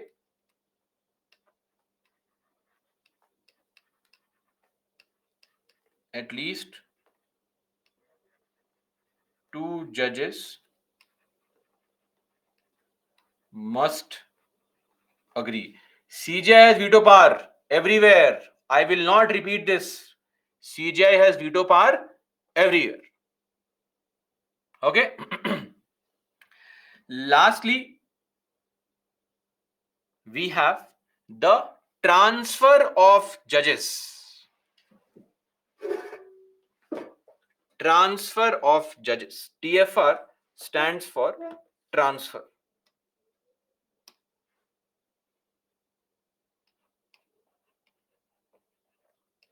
So since we have multiple high courts,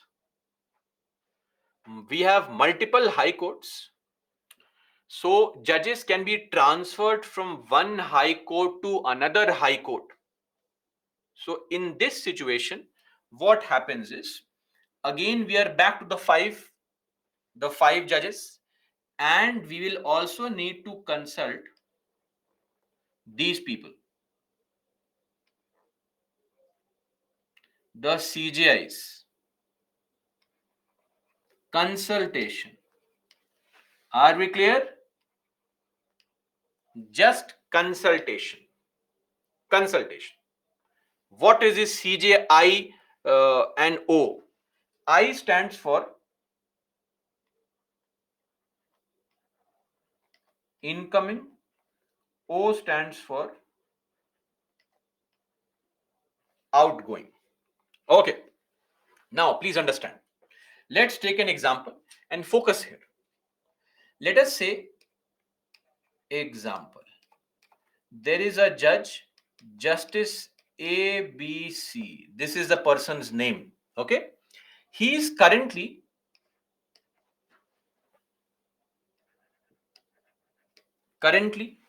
he is a judge in, let's say,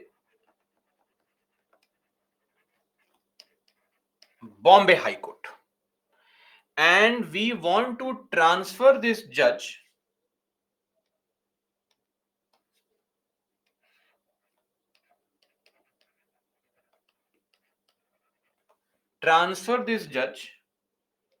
to say Madras High Court. Now, when you want to transfer a High Court judge from one High Court to another, five senior most Supreme Court judges. When I say five senior most, of course, CGI is the senior most, and four other judges. CGI plus four makes five. Okay. These five people will make the recommendation for transfer. They will also consult Chief Justice of this Bombay High Court. This High Court is called the outgoing High Court. Why? Because it is from this High Court that the person is going out, moving out, and also consult the Chief Justice of this High Court. This High Court will be called incoming High Court, where the judge is being transferred inside from one place to another. So consult both the Chief Justices also. Why? Because in the Bombay High Court, Justice ABC may be looking into very important matters. He may be a part of a lot of important discussions and decisions right now, which are pending. We can't randomly transfer somebody because it could impact the pending cases in the court. That is why ask the Chief Justice of Bombay High Court, guys, listen, Mr. Chief Justice, we are transferring the judge from your High Court to some other court. Should we transfer? He says, yes, sir, transfer, no problem. I hate him anyway. Transferred. You also ask the Chief Justice of the Madras High Court, I am sending this person to your court. Do you like him? Should I transfer? The Chief Justice of Madras High Court says, yes, sir, yes, sir. My old friend, send him, no problem. If the judges say, no, sir, don't transfer him, CGI says, to hell with you, I will transfer. Clear? So they are just consulted. It's not mandatory for the Supreme Court Collegium to follow their consultation. But when you are transferring somebody, consult the Chief Justice of that High Court, because they know very well what kind of cases these High Court judges are looking into. So we should not disrupt the functioning of any High Court also. Now, what if you are transferring a Chief Justice only? Then, of course, you need not consult anyone. Simple. Okay. And see, transfer is not punishment. There is no reason for transfer disclosed by the Supreme Court. They keep on transferring judges across the courts in the country so that every court gets the full use and advantage of the judges. Are we clear on this? Everybody. That's it. We are done with the entire collegium system. CGI always has veto power, whether in appointing Supreme Court judge, whether in appointing High Court judge, whether in transferring the judges from one High Court to another. I am again repeating it. Transfer is not punishment. Please don't see transfer as punishment. I am not saying it. Supreme Court has said it. Who am I to say all these things? Supreme Court has said transfer is not punishment. That's it. So that is all as far as our current collegium system is concerned. This is how we have come up with a system of appointing the judges of the Supreme Court and the High Courts. This is the current High Court collegium. You can see that. Nothing unique. The top three judges here form the part of High Court collegium. Okay. And this is the entire history of our collegium system. The three judges case: first judges case, second judges case, third judges case. Done. Okay. Now some critique of the collegium system. Before we criticize the collegium system, let's take a break. We'll be back after the break and we'll discuss further some issues and concerns of the collegium system. Enjoy a break, refresh yourself, come back at 8:10 and we'll continue our discussion further. Any questions that you are asking, somebody is asking consultation of High Court Chief Justice is binding. You can watch the video. I have already mentioned there. It is just consultation. It is not binding. Okay. That's it. Break, please. Be back at 8:10.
Let's continue.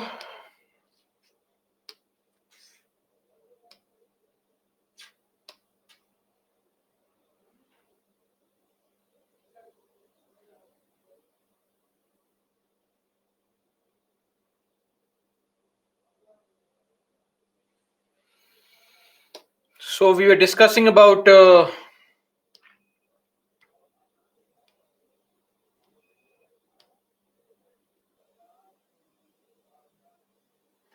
veto powers.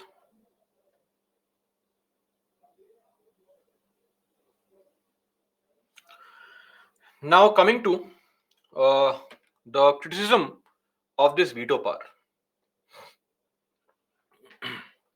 See, a couple of things that you might have understood on your own. A very simple problem that comes up is the very opaque process. What is the criteria to made by the Supreme Court? What is the criteria or parameter that Supreme Court uses, the Collegium uses to give recommendation? Nobody knows. It's either God knows or the judges themselves know. We mere mortals have no idea what is that criteria, because it's almost impossible anyway to measure a very quantifiable parameter, to have a very quantifiable parameter to look into the performance of a judge. That's not there. Beyond that, what criteria are they choosing? We don't know. The entire process is completely opaque, non-transparent, right? Secondly, the allegation of favoritism and bias. I mean, the allegation of nepotism. People in our country, we have no, hilarious situations where we say nepotism in the film industry is happening. It's nonsense. It makes no sense. You can't claim nepotism happening in a private enterprise. If somebody is running a shop, you can't go and say, how dare you have your own kid running the same shop after you? Make it open to everyone. It serves no purpose. What is more important is the finger should be pointed at nepotism happening in the judiciary. We see families of lawyers and judges, and that is what is a bigger concern, which is largely ignored. See, I'm not making any kind of allegation here. Okay. I'll just give you an example of what people quote as problems that come up in the judicial system because of this recommendation by the judiciary. A few years back, few decades back, we had a Chief Justice of India, Justice Y.V. Chandrachud. He appointed Justice B.N. Kirpal as a judge in the High Court. We did not have collegium then, back in 1970s, but the system was the same. The government used to ask the Supreme Court only, and they would recommend the names. Now it is just that a judgment has come, the system has become a part of a judgment. The same B.N. Kirpal later on became the Chief Justice of India, and when he was the judge in the Supreme Court, a part of Collegium, he appointed Justice D.Y. Chandrachud, who was the son of Y.V. Chandrachud, who had appointed B.N. Kirpal as a High Court judge. So B.N. Kirpal now appointed D.Y. Chandrachud as a High Court judge, youngest High Court judge, age of 39. Uh, Recently, D.Y. Chandrachud was insisting on the appointment of Saurabh Kirpal as a Supreme Court judge, who was a son, who is the son of B.N. Kirpal, the former CJI, uh, who had appointed D.Y. Chandrachud as a High Court judge. B.N. Kirpal was appointed by Y.V. Chandrachud, who was the father of D.Y. Chandrachud, as the High Court judge. What is this? I appoint you as a High Court judge. You appoint my son as the High Court judge. Your task is to appoint his son as the High Court judge. Their task to appoint their son as the High Court judge. What is happening? I mean, I'm not saying these people don't have the talent. They may have the talent. But see, justice should be done. It should also be seen to have been done. It's very important. So, opaque system with this kind of allegation does not go down well in a country where people look up to judiciary to solve most of their problems, including upholding the rights of people. So, allegation of favoritism and biasness. Then look at the collegium system in High Court, for example. Three judges are given the task to make nomination and to make recommendations for appointing 1114 High Court judges in the country. You'll be surprised to know that there are just 300 and there are 333 seats vacant in the High Courts. 60 lakh pending cases in High Courts and 333 seats are vacant. Why? Because the Supreme Court Collegium does not simply have the time. How will you make the appointments? You don't have time at hand. You are not just a judge to make appointment. You're also somebody who is a part of various benches in the Supreme Court to give judgments. You have to go back home and study the judgments. You have to go back home and write the judgments. And then you have to also look into the files of all these people whose names are pending for recommendation, then make the right recommendation. Where do you have the time? You are running short of time. So, results in huge vacancies because of paucity of time. Then affects federalism. Now think of this. There's a misconception that we have normally amongst aspirants that high courts are inferior to Supreme Court. No, no, that's not the case.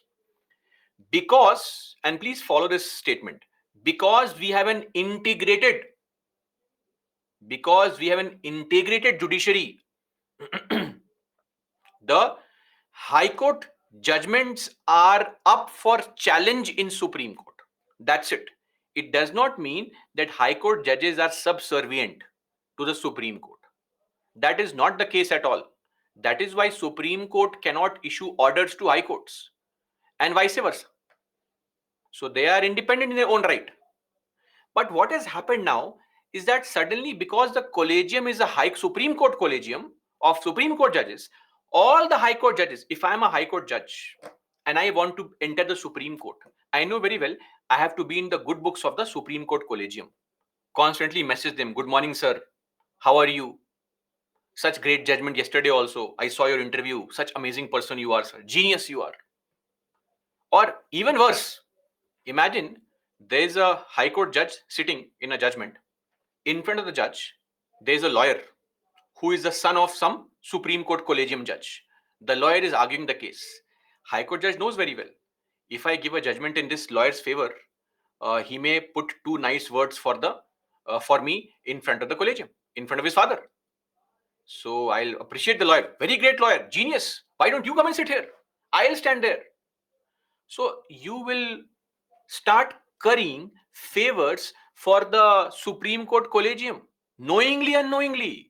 Right? This will happen because now your elevation to Supreme Court depends solely on those 5 judges, especially CJ. These create a dilemma in the minds of people as to whether fairness is there or not. The institution on which we are reposing so much of faith and trust, is this how the institution is running? Imagine UPSC has the same system. Imagine this, that some senior IAS officers will make recommendations. Will you agree to it? Imagine UPSC says after the main examination is over, students, don't leave your seat. You have written all the answers. Now check all your answers. Give marks to yourself. This is what you're doing. So what is good for the gander is good for the geese also. If the system is good for some other place, it should be the same for every other organization. So that's it. And let's think of this. Article 124 is this.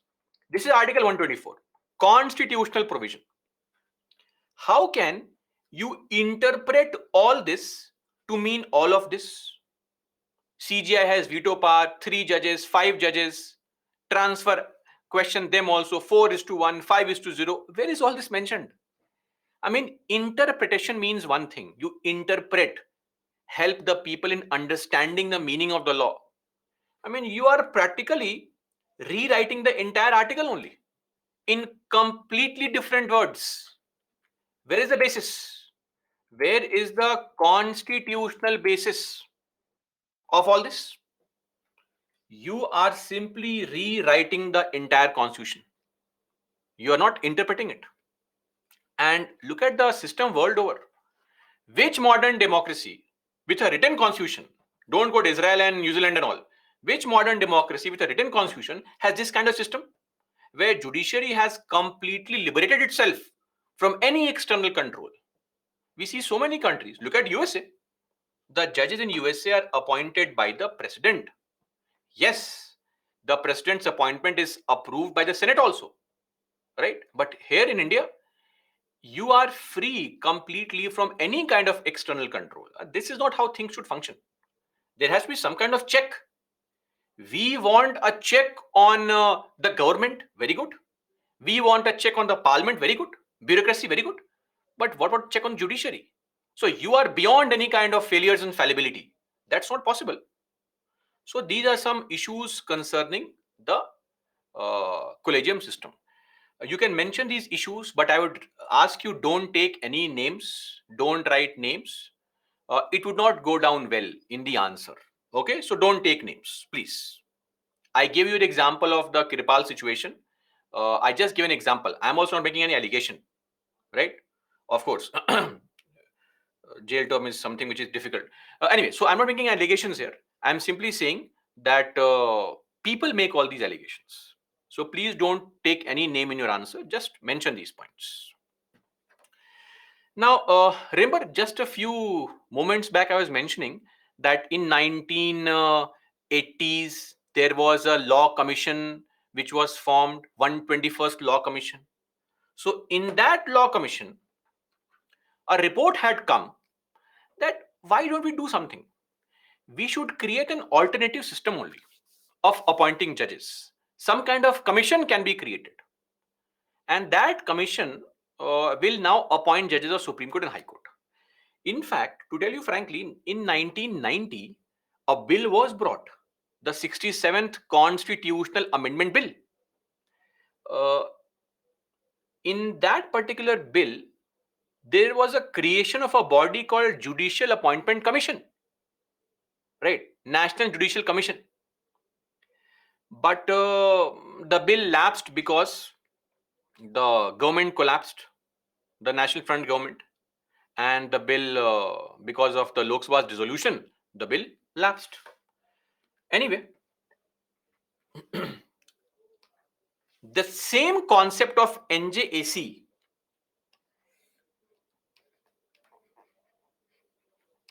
the origin is the Law Commission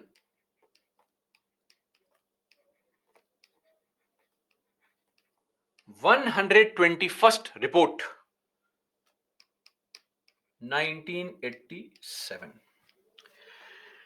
So in 2014, when this government came to power, the BJP government came to power, it wanted some reform in the appointment of judiciary.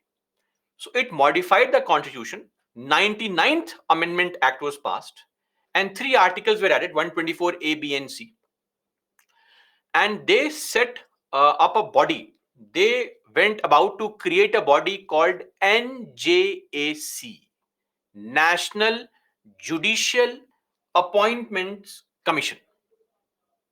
This NJAC was created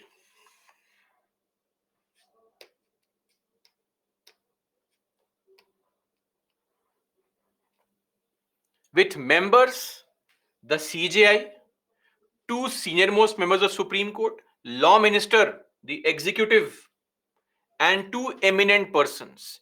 These eminent persons, what is an eminent person? There is no definition, no criteria. But these eminent persons would be chosen by the Prime Minister, Chief Justice of India, and leader of opposition in the Lok Sabha. These 6 people will comprise NJAC, right? And what's the task of NJAC? The function of NJAC would be to make recommendations. The function of NJAC, in short, was the functions performed by the collegium right now. So all the functions performed by collegium were to simply be given to the NJAC. Persons for appointment as a Chief Justice of India, who will be appointed as Chief Justice of High Court, who will be appointed as judges of Supreme Court, judges of High Courts, and also transfer of High Court judges from one High Court to another. All this through the 99th Amendment Act. Now, 2 things. CGI in this commission had no veto power. In fact, nobody had a veto power. The only condition was names not to be recommended if two members disagree or oppose. If two members oppose, then name will not be forwarded for appointment.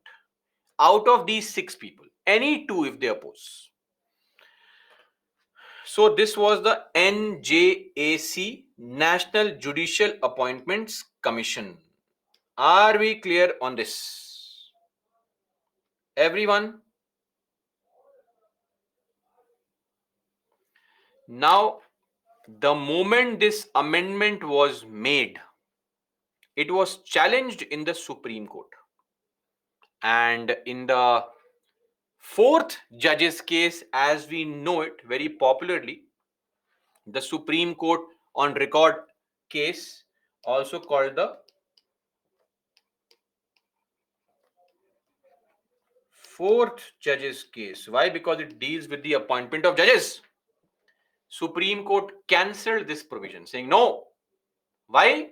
Number one, Supreme Court said, who is an eminent person? No definition is there.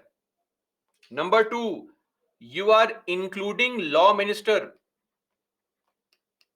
Supreme Court said that in most cases where we are working, in most cases where we are working, uh, the government is one party in the case. In more than 50% cases in Supreme Court, it's the central government which is one party. If the judges constantly interact with the law minister, it will not be seen as a fair behavior in the eyes of people. Anyway, okay, let's agree on that. Then the Supreme Court said there is no veto for CGI. Veto for CGI? Veto for CGI was not mentioned in the Constitution. You created it through your collegium judgments. You can't claim that it's a matter of birthright, that veto is my birthright and I shall have it. No. And lastly, the Supreme Court said that, see, because of all this, the independence of judiciary is being compromised. And independence of judiciary is a very important element of the Indian Constitution. We call that a part of basic features, basic structure that can never be destroyed. So this amendment violates basic structure, the basic elements of this constitution, and hence cancelled. Entire amendment cancelled. We are back to the collegium system.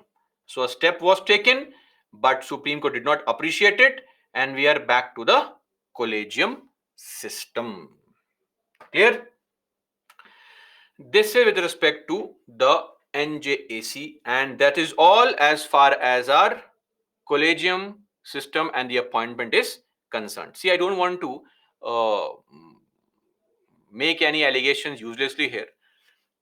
In the recent times, Supreme Court in our country has always been telling us, giving us moral lessons on how bad we are, how conservative our mindset is, how people are suffering in this country, especially minorities are suffering, how the patriarchal nature of the Indian society is violating the right and dignity of women on a daily basis, how bad our culture is. Right? We have been we are being told too much about all this, that India needs to improve. Nothing good with our culture, right? All the good things are in the Western culture only, right? Uh, this means that in within the Supreme Court, they ensure all these things happen, right? Okay. Example. So far, we have in our country seen how many judges in the Supreme Court? 268 Supreme Court judges so far. Okay, 268. We should ask our milords, how many are women, or how many have been women since independence? Since independence, 11 out of 268 were women. 11. That would translate to roughly 4%. 102, 4.1%, roughly this percent. Okay. Secondly, how many CGIs have been women so far? Chief Justice of India. Let me just point out, 0.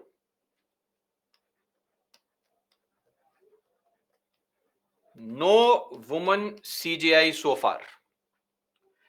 The first woman CGI will be B.V. Nagaratna in the year 2027 in the month of October for 36 long days. And B.V. Nagaratna is actually the daughter of a former CGI. Then Supreme Court has told us, minorities, Muslims are suffering in this country. So they are taking a lot of steps to improve the condition of Muslims in the country. So they are, recommending names so that there is an equality, proportional representation. Fair enough. 19 Muslim Supreme Court judges so far. It would roughly be 7%. Right? How many scheduled tribe judges? Because clearly in our country we don't respect the tribal people, right? So our culture does not respect them. So Supreme Court respects them. 1. S.K. Chima, only 1. How many scheduled caste judges? Because India is all about caste system and caste operation only. That is, there is nothing else in our culture but just caste operation. So of course Supreme Court is beyond caste operation. 5. So how many people from OBC community, SC community were Supreme Court judges till 1980? 0. We have seen 50 CGI so far. 50. How many of them belong to one community only? Brahmins. 70. One single community. Now, I am making all these points not because it should be mandatory about their reservation. No, no, no. The point is, when I give advice to others that your culture is useless, Harvard culture is very good, I also need to ensure that I practice what I preach. Sadly, that is not the case. So, if people make a statement that it's monopolized by a very small group of elite people in this country, they may not be wrong. All these allegations. I am not making any allegations. I am simply saying that these are the facts. So please don't come after me for contempt of court case and all, because this is all fact, pointing out facts. And one more thing, our left-wing liberals and Supreme Court also, they love to quote Ambedkar. Ambedkar is the poster boy right now for selective things only. They forget Dr. Ambedkar on those areas which are critical of their behavior. I'd like to point out what Ambedkar had to say about the appointment of judges in the Supreme Court. So, this concept of collegium is not new. In the Constituent Assembly, it was being discussed in the House that should we give this appointment making power to CGI? Should we give this veto power to CGI to appoint judges in the Supreme Court? This is what Ambedkar had to say. This is a part of his speech, verbatim quoted here. No change made whatsoever. So let's read together. Ambedkar said, with regard to the question of the concurrence, binding opinion of Chief Justice, it seems to me that those who advocate that proposition, this idea, seem to rely implicitly in the implied manner inherently both on the impartiality of CGI and the soundness of his judgment. So when you are saying that we should have veto power for CGI, then you are relying on the CGI being correct always and CGI being impartial always. Now, he further says, I personally feel no doubt that the CGI is a very eminent person. But after all, the CGI is a man with all the failings, all the shortcomings, all the sentiments, all the prejudices which we as common people have. And I think to allow the Chief Justice practically a veto upon the appointment is really to transfer the authority to the Chief Justice of India, which we are not prepared to vest in the President or the government. We cannot vest this power in the President or the government, but we are willing to give this power to one person called the CGI. I therefore think that is also a dangerous proposition. This was Ambedkar in the Constituent Assembly clearly against this entire idea of giving all the power into one person. I have not seen the Supreme Court quoting this, right? So he has not mentioned this, right? But they have not mentioned this.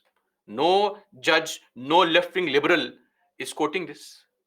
So selective quoting of great leaders is an amazing task which only the pseudo left wing liberal of his country can do. Otherwise, no, it's all pointing out the faults only.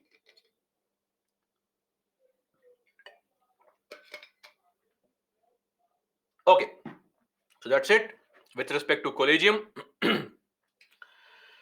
We are done with this entire concept. Let's move on and look at the qualification. One more thing. You have classes from Monday to Friday. This Saturday from 7 to 10:30, we'll have an extra class. 7 in the morning, sleep for 1 more hour, full enjoyment.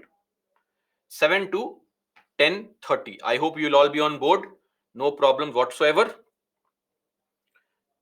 Sleeping for 1 more hour will be okay. So if you have any Friday night party plans, please postpone the plans for Saturday night party. No Friday night party. Okay. Now coming to qualification. So what is the criteria? Of course, it goes without saying that citizenship is a criteria.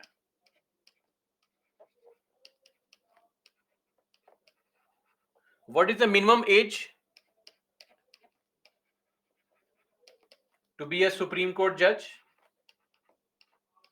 Nothing is mentioned. No tenure, no minimum age. The only thing is retirement period. Retirement age is 65. Tenure means the time period. That's not mentioned. It depends on when you enter the Supreme Court. Qualification. Qualification under Article 124, Clause 3. Number 1.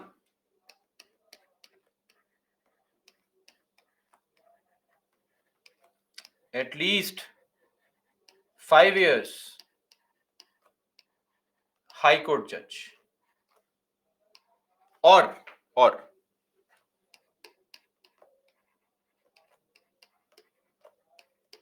at least 10 years High Court advocate. Now, some of our aspirants will ask, sir, High Court people, advocates can become judges of Supreme Court. Can a Supreme Court advocate become a judge of Supreme Court? It is just like asking, right? It is just like asking, graduates can apply in UPSC. Can postgraduates apply? Right? Of course. So that is there with respect to the appointment of high court judges. Third one, do you know the photograph of this person? Any idea? So those who are studying, no problem, no problem if you don't know. He was he's played a very popular role in a very famous series called La Casa de Papel, Money Heist, Money Heist, the professor. So just like that, others who don't know, you are losing out on nothing in life. Don't worry. Distinguished jurist.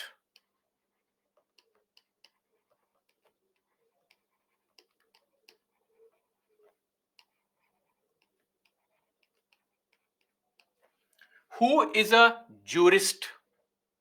Jurist does not mean judge. Jurist means somebody who has a very legally trained mind, maybe somebody who has a lot of knowledge in the field of law, some professor in the law university, right? Somebody who has who is champion at legal theorizing, right? Somebody with immense knowledge in the field of law is called a jurist. So that is also a possibility.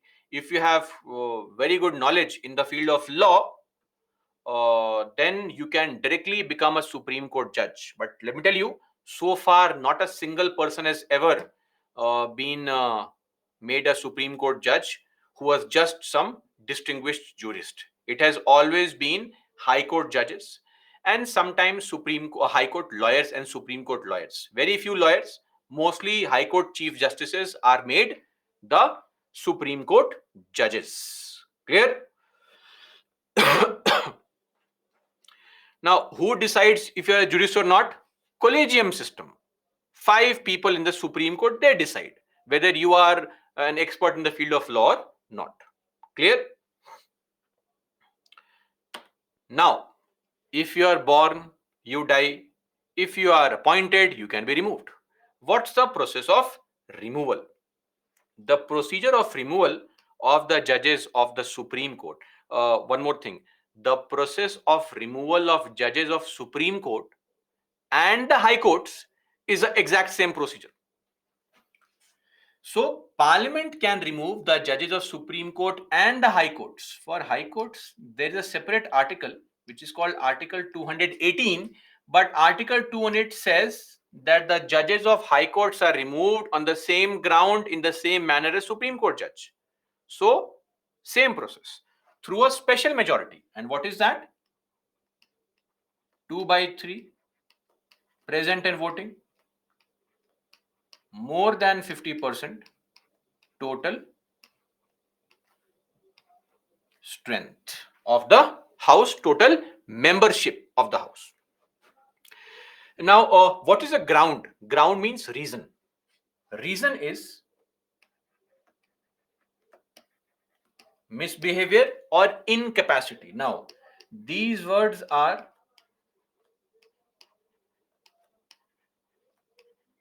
not defined in the constitution, but it is mentioned under Article 124, Clause 4. This is also Article 124, Clause 4. Manner means the process. So, this is Article 124, Clause 5. And the process is Parliament by law to decide. Parliament by law will decide what procedure will take place to remove the judges of the Supreme Court and the High Courts. And the procedure has been decided in a law which is called Judges Inquiry Act 1968. This is the law which mentions the entire process to be followed to remove a judge from his or her post, Supreme Court or High Court. So, one more thing.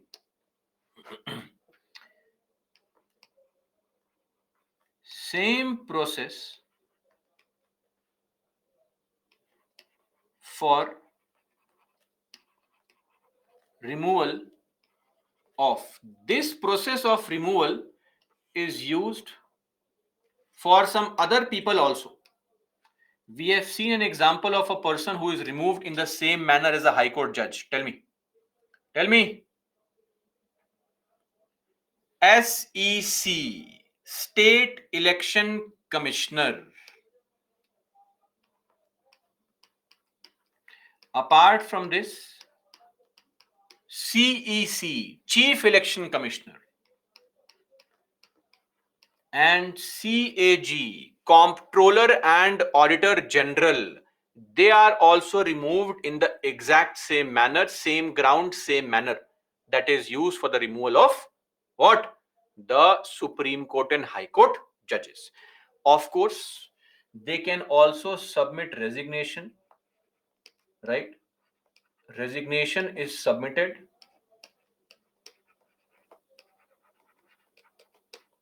Submit to the president. That's also there. Now comes the important point. How are these judges removed? What's the procedure? What's the manner?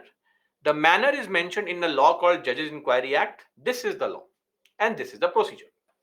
Step by step. Number one, such a proposal to remove the judge can start in any house. Lok Sabha, Rajya Sabha, any house. But in the Lok Sabha, if you want to start this procedure, how many MPs are required? 100 MPs are required to sign this proposal. In the Rajya Sabha, 50 MPs are required to start this procedure.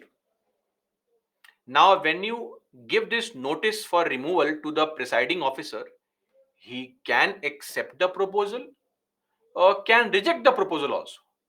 If the presiding officer, speaker or chairperson rejects it, the matter ends. Then and there, no further discussions will take place on that matter.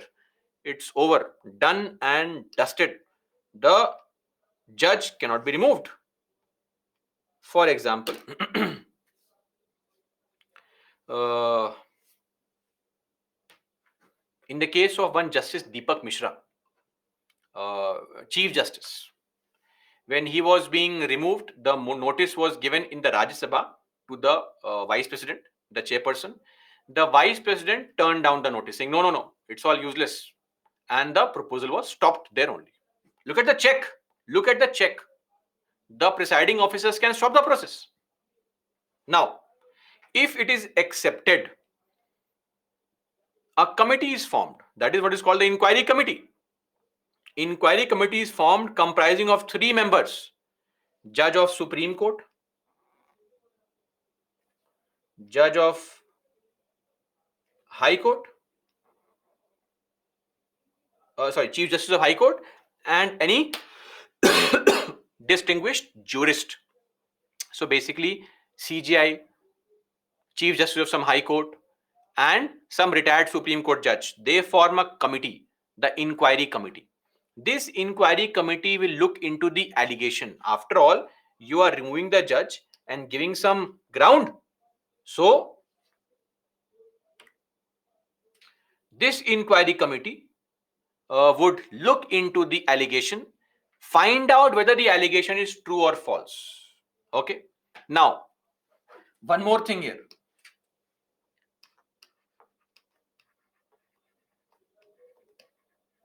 If allegation is not proved,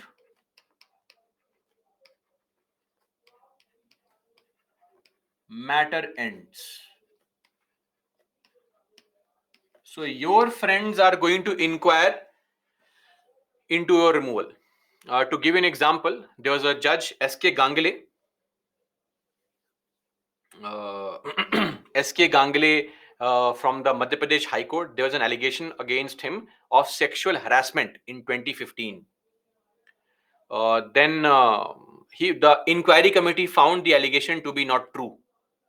Then Nagarjun Reddy, judge of Andhra Pradesh High Court, against him there is an allegation that he used to make caste-based remarks in the court only. Right? Allegation could not be proved by the inquiry committee. They found the allegation to be not true. Okay. Now, if the Committee finds the allegations to be true, the judge is guilty, the judge is not removed. Voting takes place in that house and in the other house separately. No joint sitting. No joint sitting. Separately. For example, in the case of one judge V. Ramaswamy, Justice V. Ramaswamy, there was allegation that he had been spending too much money in the beautification of his official residence when he was the Chief Justice of Punjab and Haryana High Court. Just like there are some allegations against a CM that he has spent over 100 crore rupees in beautifying his official residence. The same person, when he was not a minister, when he was a common man, he claimed that I don't need any benefits from the government. Suddenly, when he has become the chief minister, he needs all the benefits. He needs a 10 lakh rupees commode in his washroom, right? So, elevation of status. When it's people's money, you can waste it in any form and manner you like. Anyway, so in the case of V. Ramaswamy, allegation was found to be true by the Supreme Court. So they gave a report that yes, allegation is true. In the Lok Sabha, voting happened. Congress did not vote. Congress walked out, saying that you are just Congress in the opposition said you are just wasting country's time. This is nonsense. You are just wasting our time and all, and trying to divert the attention of the parliament. Now, it's not me saying it. One lawyer, Prashant Bhushan, he has written an article about this, and he said that Congress uh, did not vote because a few years back, Justice V. Ramaswamy had given a judgment in the favor of Rajiv Gandhi, and that is why Congress was returning the favor by not voting in the case against him. Not me, Prashant Bhushan. He makes these allegations. I'm not saying anything. So he was also not removed. After this voting is done with a special majority, the proposal is sent to the president. Now, president has no veto power here. Are you clear? President has to sign. Mind you,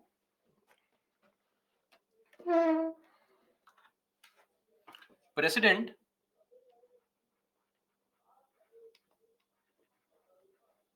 must give assent in the same session. So if it's the budget session going on and the bill has and the approval has been done by the parliament, before the end of budget session, the president has to sign. If a monsoon session is going on, before the end of monsoon session, the president has to sign. Clear? In fact, a very unique situation that we have time bound the president. For the first time, you will find that the president is time bound to perform some activity of signing on a proposal. This is how the judges are removed from the position. So far, not a single judge has ever been removed. The process is so complicated. In fact, we came very close to removing a judge, Soumitra Sen, when there was corruption allegation against him, which was found to be true. Raj Sabha voted, passed the proposal. It went to Lok Sabha. In between only, the judge resigned. Could not be removed. So we are yet to ever see a situation. And barring V. Ramaswamy, all the judges against whom the removal has taken place were a product of the new collegium system. So that is how it is with respect to the what? Removal of judges. So all this is a part of the Article 124, except this law. This law is made under the provisions of Article 124, Clause 5. Otherwise, things are mentioned here very clearly. That's how we remove the judges of the Supreme Court and the High Courts, along with it, the State Election Commissioner, CEC, the Chief Election Commissioner, CAG, the Comptroller and Auditor General also. Okay, solve this question. Special majority is mentioned in the constitution. Article is mentioned here. This is mentioned here. Read. Read what is mentioned on the slides. Stay awake. Solve this question. 45 seconds. Please mark the answer.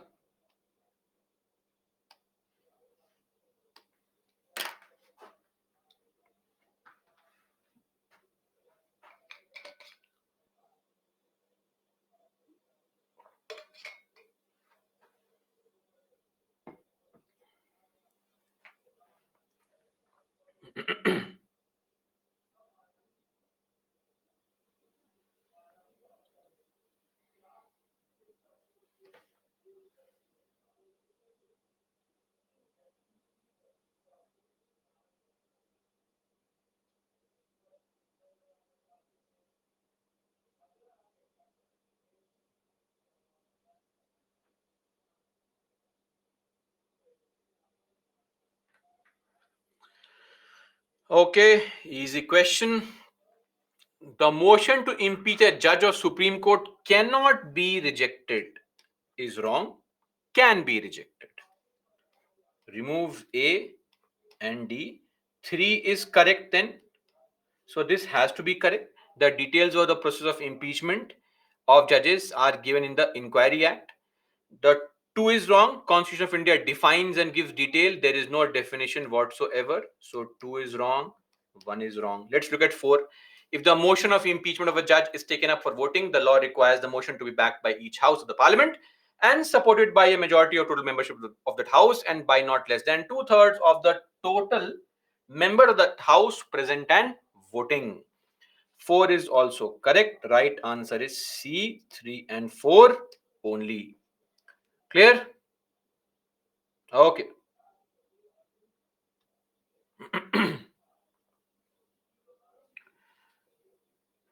Moving on now. See, you may raise a question, sir. We are using the word impeachment here. Is it correct? It's not correct, actually. Frankly, it is not correct. But UPSC will use all these words casually. Okay, so you have to take that in the right spirit and don't take it too seriously. So understand the logic behind it. Impeachment is basically a procedure of removal of any person or a punishment meted out by the legislative body is called impeachment. The constitution uses the word impeachment only with the president. So it's a very loose use of word impeachment, but it's okay. No problem. Now, salary and oath. We have discussed both salary and oath. Oath is mentioned under Schedule 3 for those who have no idea.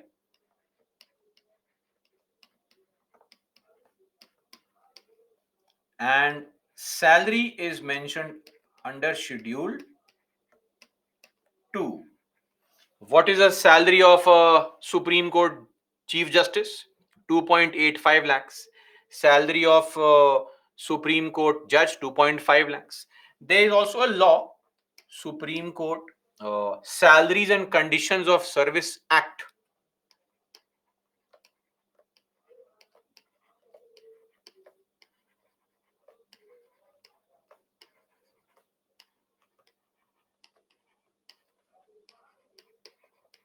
of 1958. One more thing. The salaries can't be reduced during their service. Salaries can't be reduced to disadvantage, and their salary is also what kind of expenditure? Charged expenditure. Are you clear? So charged expenditure. One more thing. The We have seen that not many lawyers become Supreme Court judges. It's not that they don't want to. In fact, lawyers in various cases have way more knowledge than a Supreme Court judge, but they don't. They are not interested. Simply, they would have wanted to, but because of this article, this is Article 124, Clause 7. Basically, what it says is that any person who has held office as a judge of Supreme Court, even for a day you are a judge of Supreme Court, you will not be allowed to plead or act as a lawyer in any court in the entire territory of India. So once you retire from the Supreme Court as a judge, you have no scope whatsoever to act as a lawyer in any court in the country. So at 65 you retire, end of career for you. Your career ends then and there. Okay, that is with respect to the judges. That is why, as a lawyer, look at the lawyers nowadays. Lawyers, what is the salary of a Supreme Court judge? 2.5 lakh rupees. What's the average income of a lawyer in the country? Average income of lawyer in the country on a daily basis, a very hot shot lawyer on a daily basis would be close to 25-30 lakh rupees per day per case, right? Of course, for the poor lawyers, it's very poor, very pathetic. But for the hot shot lawyers, that's the average. Now imagine the salary running into crores per month, and here salary is 2.5 lakhs per month. The difference. So, of course, lawyers don't feel the need to become a Supreme Court judge. They feel they lose out on a lot of large number of years of legal profession, because after a 65 nowadays, lawyers still keep on fighting cases till they are 75, 80, 90. Okay. So, of course, that's the case. So, when you have been a Supreme Court judge, even for a day, whether you are removed, you resign, whatever, you cannot become a lawyer anywhere in the country. Okay, Article 124, Clause 7. No person shall, who has held office as a judge of the Supreme Court, shall plead or act in any court of law or before any authority in the territory of India. Okay, then retired judges and ad hoc judges. So, what is ad hoc? Ad hoc means temporary. This is Article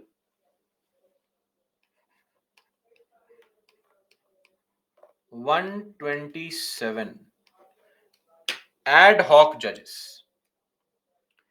So, if at any point of time, if quorum in Supreme Court is not met, what is quorum?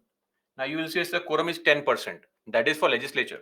Here, quorum is not defined. But we can assume that if we do not have sufficient number of judges in the court, a lot of cases are pending, then the Chief Justice of India can order a High Court judge to come and attend the Supreme Court, not be a judge of Supreme Court, come and attend the Supreme Court and help the Supreme Court in solving some cases. The condition is that you have to consult the CJI, the Chief Justice of the High Court. Prior permission of the President is required, and the judge who you are calling to attend the Supreme Court, that judge should be eligible to be a Supreme Court judge, meaning he should be a High Court judge for at least how many years? 5 years. Now, here, the High Court judge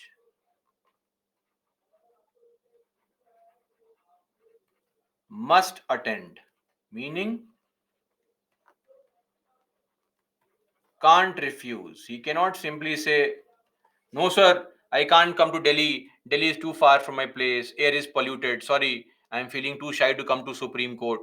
You cannot say all these things. Are we clear? Everyone? So, this is with respect to the retired, ad hoc judges. Now, retired judges. So, if you have retired from the court as a Supreme Court judge or a High Court judge, then also the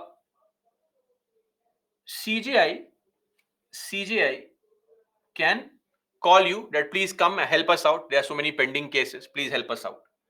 Again, the prior permission of president is required. If you are a retired High Court judge, then you should have been a High Court judge for at least 5 years. That makes you eligible to be a Supreme Court judge. So only those people can be called. But here, the retired Supreme Court or High Court judges, they may refuse. They can say, I will not come. Sorry, I'm enjoying my retirement period. You can't force me.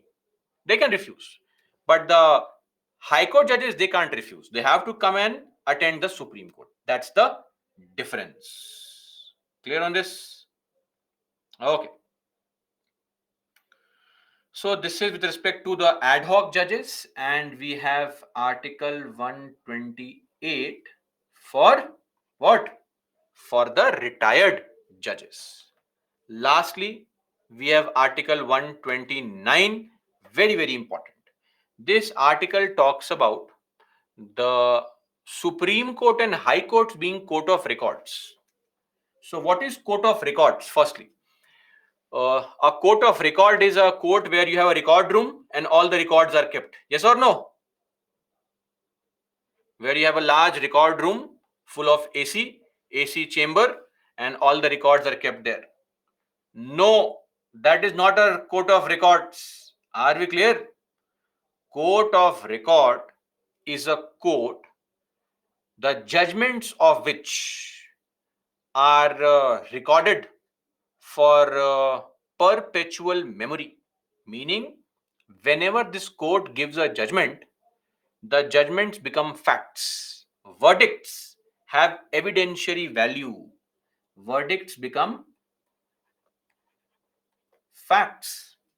They can be used as an evidence. Judgments are used as a precedent by the lower courts. If a Supreme Court or High Court gives a judgment on a matter, lower courts are bound to give a similar judgment on a similar matter. That is called court of records. Clear? And every court of records has two special features. Feature number one, the court of records have the power to revise their own decisions. If they give a decision, next time they can change their decision. Other courts cannot. Okay. Second thing, the power to punish for contempt. So, power to punish for contempt. What is contempt? Contempt means, when you make a statement which is derogatory to the Supreme Court or High Court, when you make a statement which violates the Supreme Court and High Court's dignity, etc., or you disobey the Supreme Court or High Court's order, that's called contempt. Contemner is a person who shows contempt. So, Supreme Court and High Courts, because they are court of records, they can also punish for contempt. Clear? Now, which courts are court of records? Of course, Supreme Court, Article 129. High courts are also in our country the court of records. Article 215. The only court of records in the country are the Supreme Court and the High Courts. Lower courts are not court of records. Are we clear?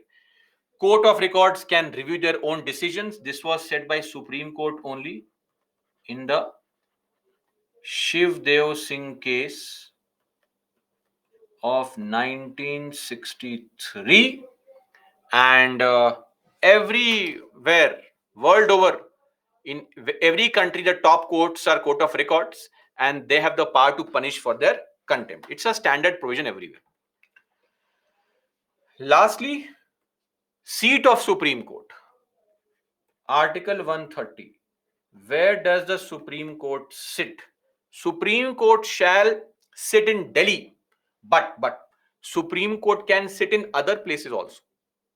If the Chief Justice of India decides. Of course, with the president's prior approval, if the CGI feels, let's go and sit for 2 months in Goa and give judgments from there, they can. Simple.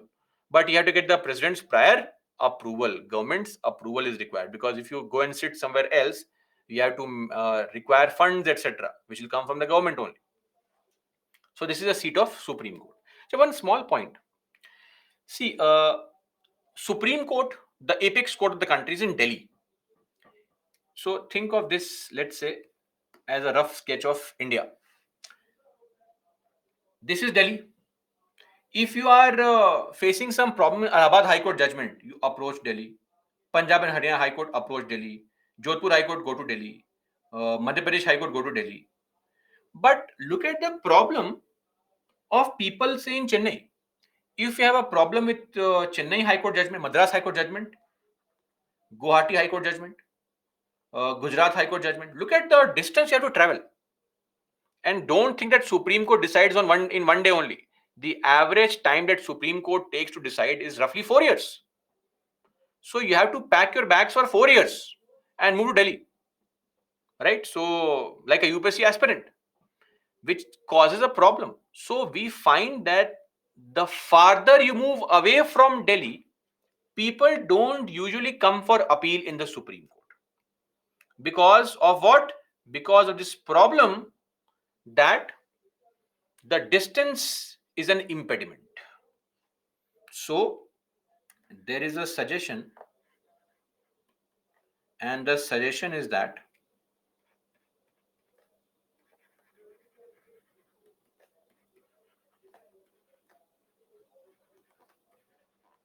multiple benches of Supreme Court can be set up. 4 benches. Of course, one in Delhi, the other one in Mumbai, then in Kolkata, and of course in Chennai. So this is a suggestion to ensure that the citizens, the people of this country, are not denied justice just because of distance being a challenge. Okay. So that's there with respect to the seat of Supreme Court. We are done with the basic provisions. Now we look into the jurisdiction, the power, the area of influence of the Supreme Court. And the very first jurisdiction power is the original jurisdiction. Original jurisdiction. This is mentioned under Article 131.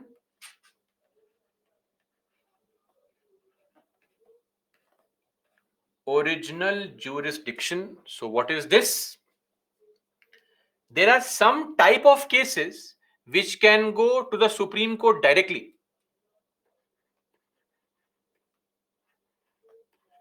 Direct. There are some type of cases which can go directly to Supreme Court and only to Supreme Court.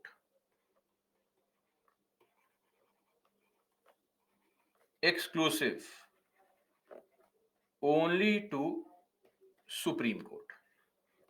Direct and exclusive. No other court can take up such a case. For example, federal disputes. What are federal disputes? Federalism. What is federalism? Division of power between center and states. Federal disputes like center versus state, state versus state, center and state versus more than one state. Any combination permutation possible under this provision. Can you give me any other example of any such dispute which is a what? Dispute pertaining to original jurisdiction. We have seen such a problem, such an example. Okay, some of you are writing it. River water disputes are sent to tribunals, not to Supreme Court. So please don't write that. And tribunal decisions can be challenged in high courts also. Almost every tribunal except NGT and all. The disputes with respect to Article 71. Article 71. What is Article 71? The election dispute pertaining to the president and the vice president. Their election disputes are direct and exclusive. Don't write fundamental rights, because fundamental right violations can be taken up in the high court also. Don't write constitutional matters, because constitutional matters can be taken up in the high court also. Clear? So this is with respect to the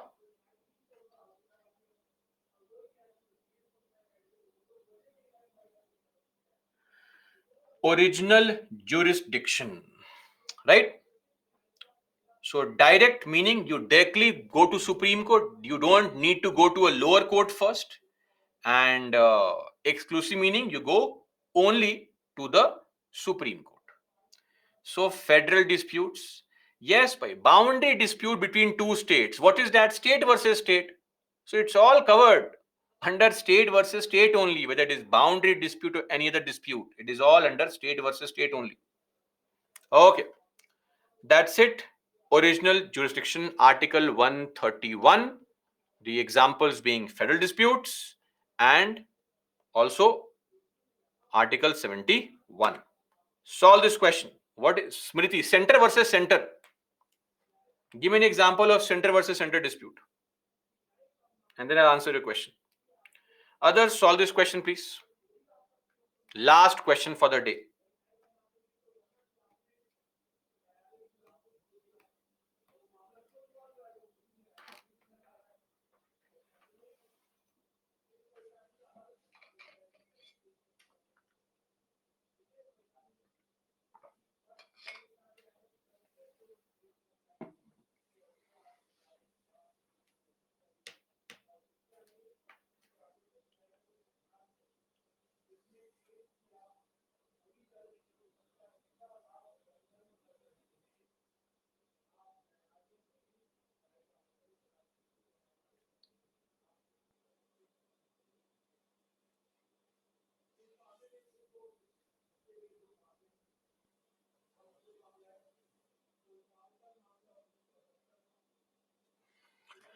Okay, a lot of you got this correct. A dispute which is original jurisdiction between the government of India and one or more states is correct. A dispute between two or more states is correct. C 1 and 4 only. A dispute regarding election to MP, MLA. So this dispute is referred to the high courts and comes to Supreme Courts only through what? Only through appeal. And if there is any dispute between the government of India and the Union Territory, what is Union Territory?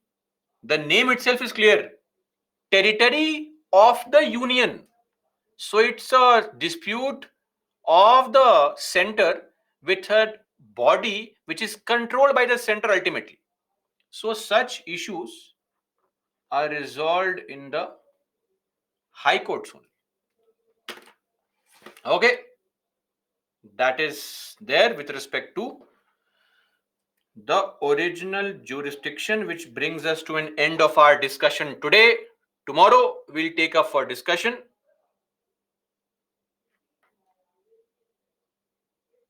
the appellate jurisdiction, the other types of jurisdictions in the Supreme Court, then the high courts, then the lower courts. And tomorrow, hopefully, we'll also take up for discussion issues concerning the judiciary, starting with the pendency of cases. Right? So that is all. Let me show you the leaderboard. Shamil Naz, topper today. We have only one topper. interestingly today.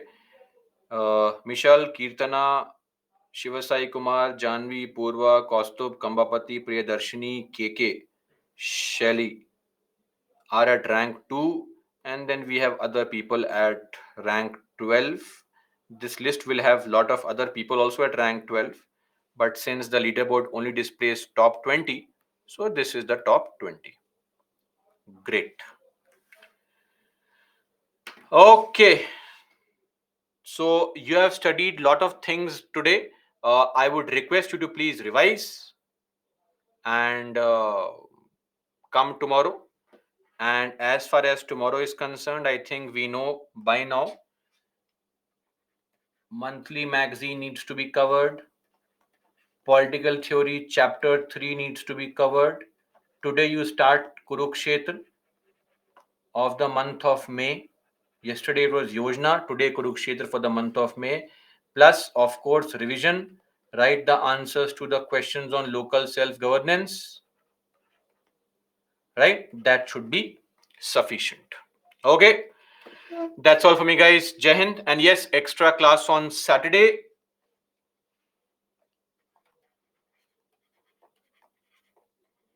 Which is, I believe, the 8th, right? Saturday is 8th. Yes. So,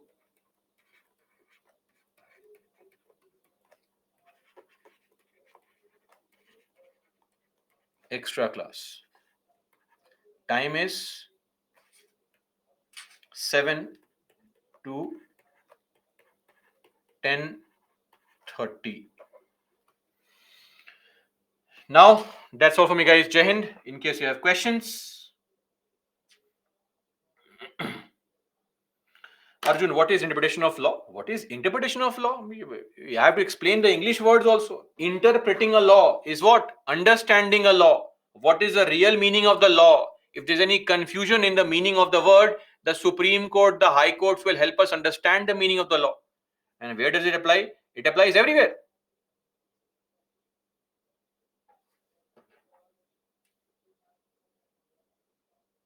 Which subject extra class? I am teaching polity, so I will take a polity extra class only.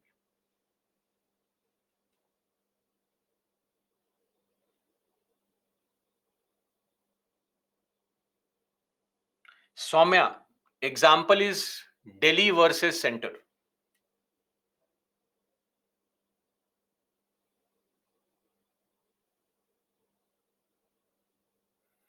Gauri, don't worry. You just have to revise and multiple revisions, slow and steady process. It'll take some time, and don't get disheartened if you don't get good marks in this 5 questions. 5 questions cannot make the assessment of your performance truly. So the focus has to be on revisions. Yes, if you're making mistakes on some things you have already read and don't remember, then we need to revise more. If you find that something new has come up which you had no idea, then you're not revising at all. So it'll take some time. Ashish sir, but what is Article 142? We'll discuss it tomorrow. What is Article 142? Soumya, we can discuss that when we study pendency of cases.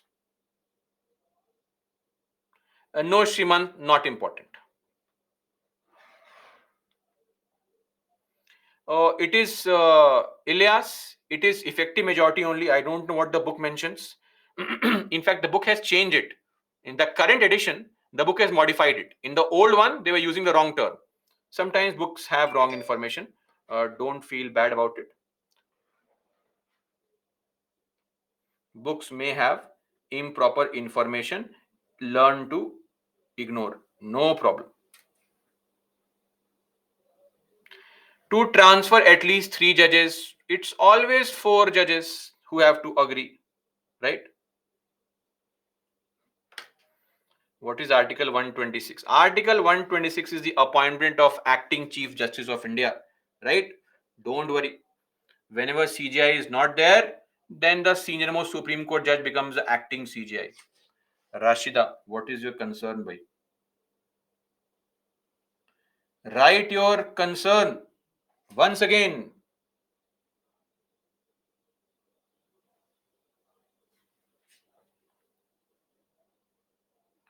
Yes, Nirbhay, collegium is still applicable. What is this? Some joke or what? One PPTC, this is very subjective. At least 4 or 5 times of revision is must. Anything less than that, I don't think you'll be able to remember, frankly.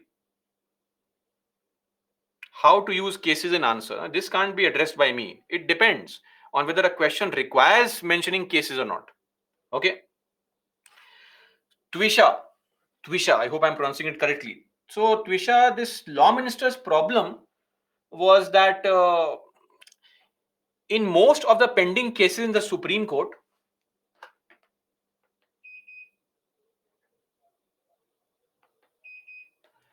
government is one party in the case. Government is one party in the case, and if you constantly have interaction between the government and the CGI and all, then people may not feel that fairness is happening when it comes to the judgments being given. Rajeshri, what is this hypothetical case? Sir, how many days does CGI hold his interest in the matter of collegium? What is this hold his interest? I have no idea what you are referring to.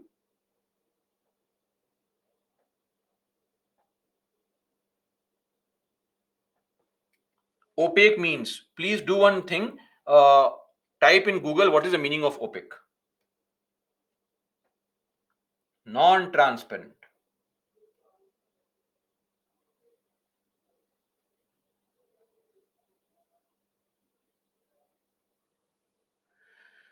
Uh, Editorial in the Hindu page.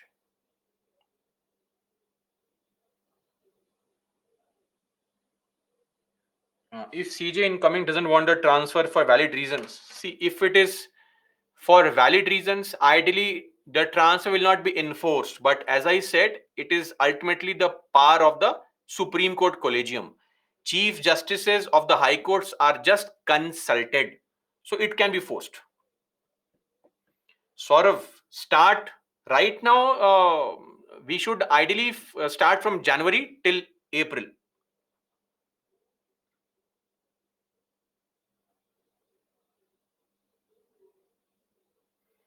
Surya, nothing is wrong with eminent persons. Supreme Court said that there is no definition of eminent persons.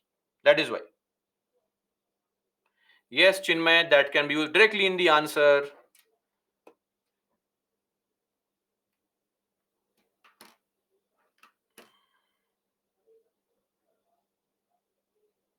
Aniket, no, it can't be done because as per the anti-defection law, uh, which is under the Constitution, Schedule 10, if you vote against the party's instruction, which is actually whip, the word is not mentioned, but the meaning is mentioned. Right?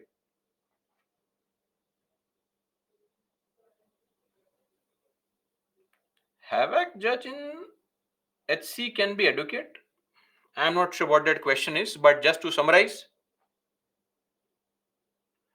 High Court judges we'll discuss later on, but Supreme Court judges, if anybody has been a judge of Supreme Court even for a single day, that person will not be allowed to become a what? Become a lawyer in any court of law in the country. Cost of age of judge as per 124 2A. What age of judge? There is no age of judge, right? There is no qualification for age of judge. Are we clear on this? Please don't be confused. I also saw somebody writing this comment that 6 years and uh, what is that? 65. This provision is for Chief Election Commissioner. This provision is for CAG, not for Supreme Court judges. Come on, get your facts right and then make statements. Don't make wrong factual statements here. You are just embarrassing yourself. Dipankar, yes, they are the same, but slight modification in definition. We'll discuss that when you study lower courts.